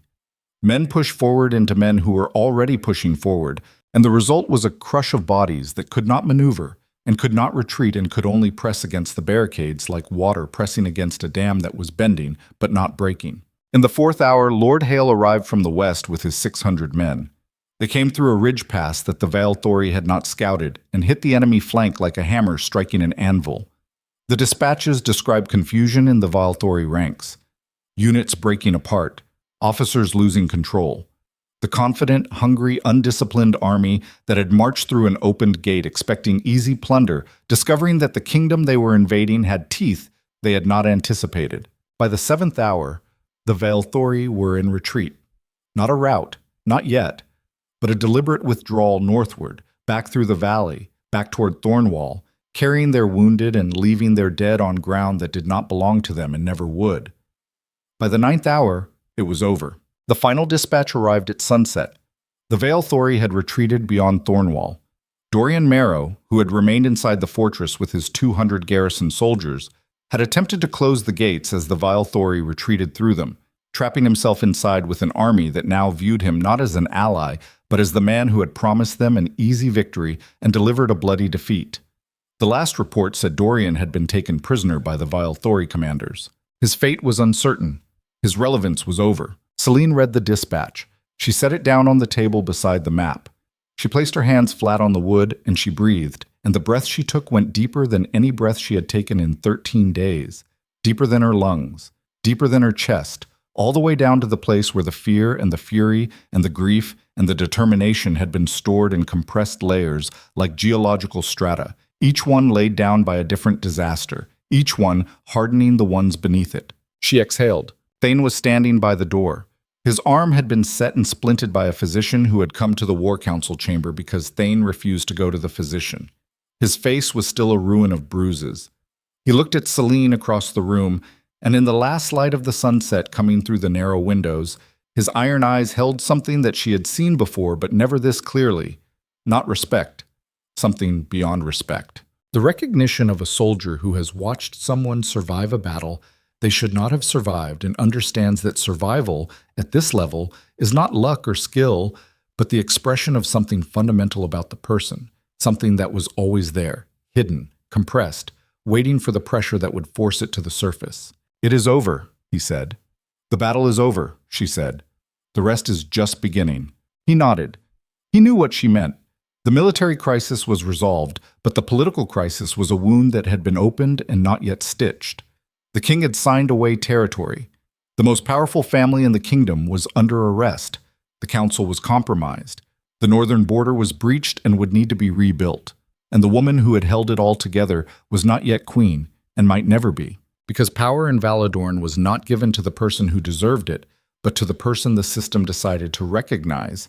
And the system was old and slow, and did not always recognize what it should. 3 days later, the council convened. Celine stood before them in the same war council chamber where she had spent 72 hours directing the defense of the kingdom. She wore the gray tunic. She had not changed back to courtly dress. The tunic was practical and plain, and it said something about the woman wearing it that no silk gown could say, that she had done the work, that she had carried the weight, that she was not asking for the crown, but she was not pretending she had not earned it. The council was diminished. The 3 purchased members had been removed and were awaiting trial. Lord Strand had been arrested. The remaining members sat in their chairs with the hollow, exhausted faces of men who had watched the structure they served nearly collapse and were still not sure it would hold.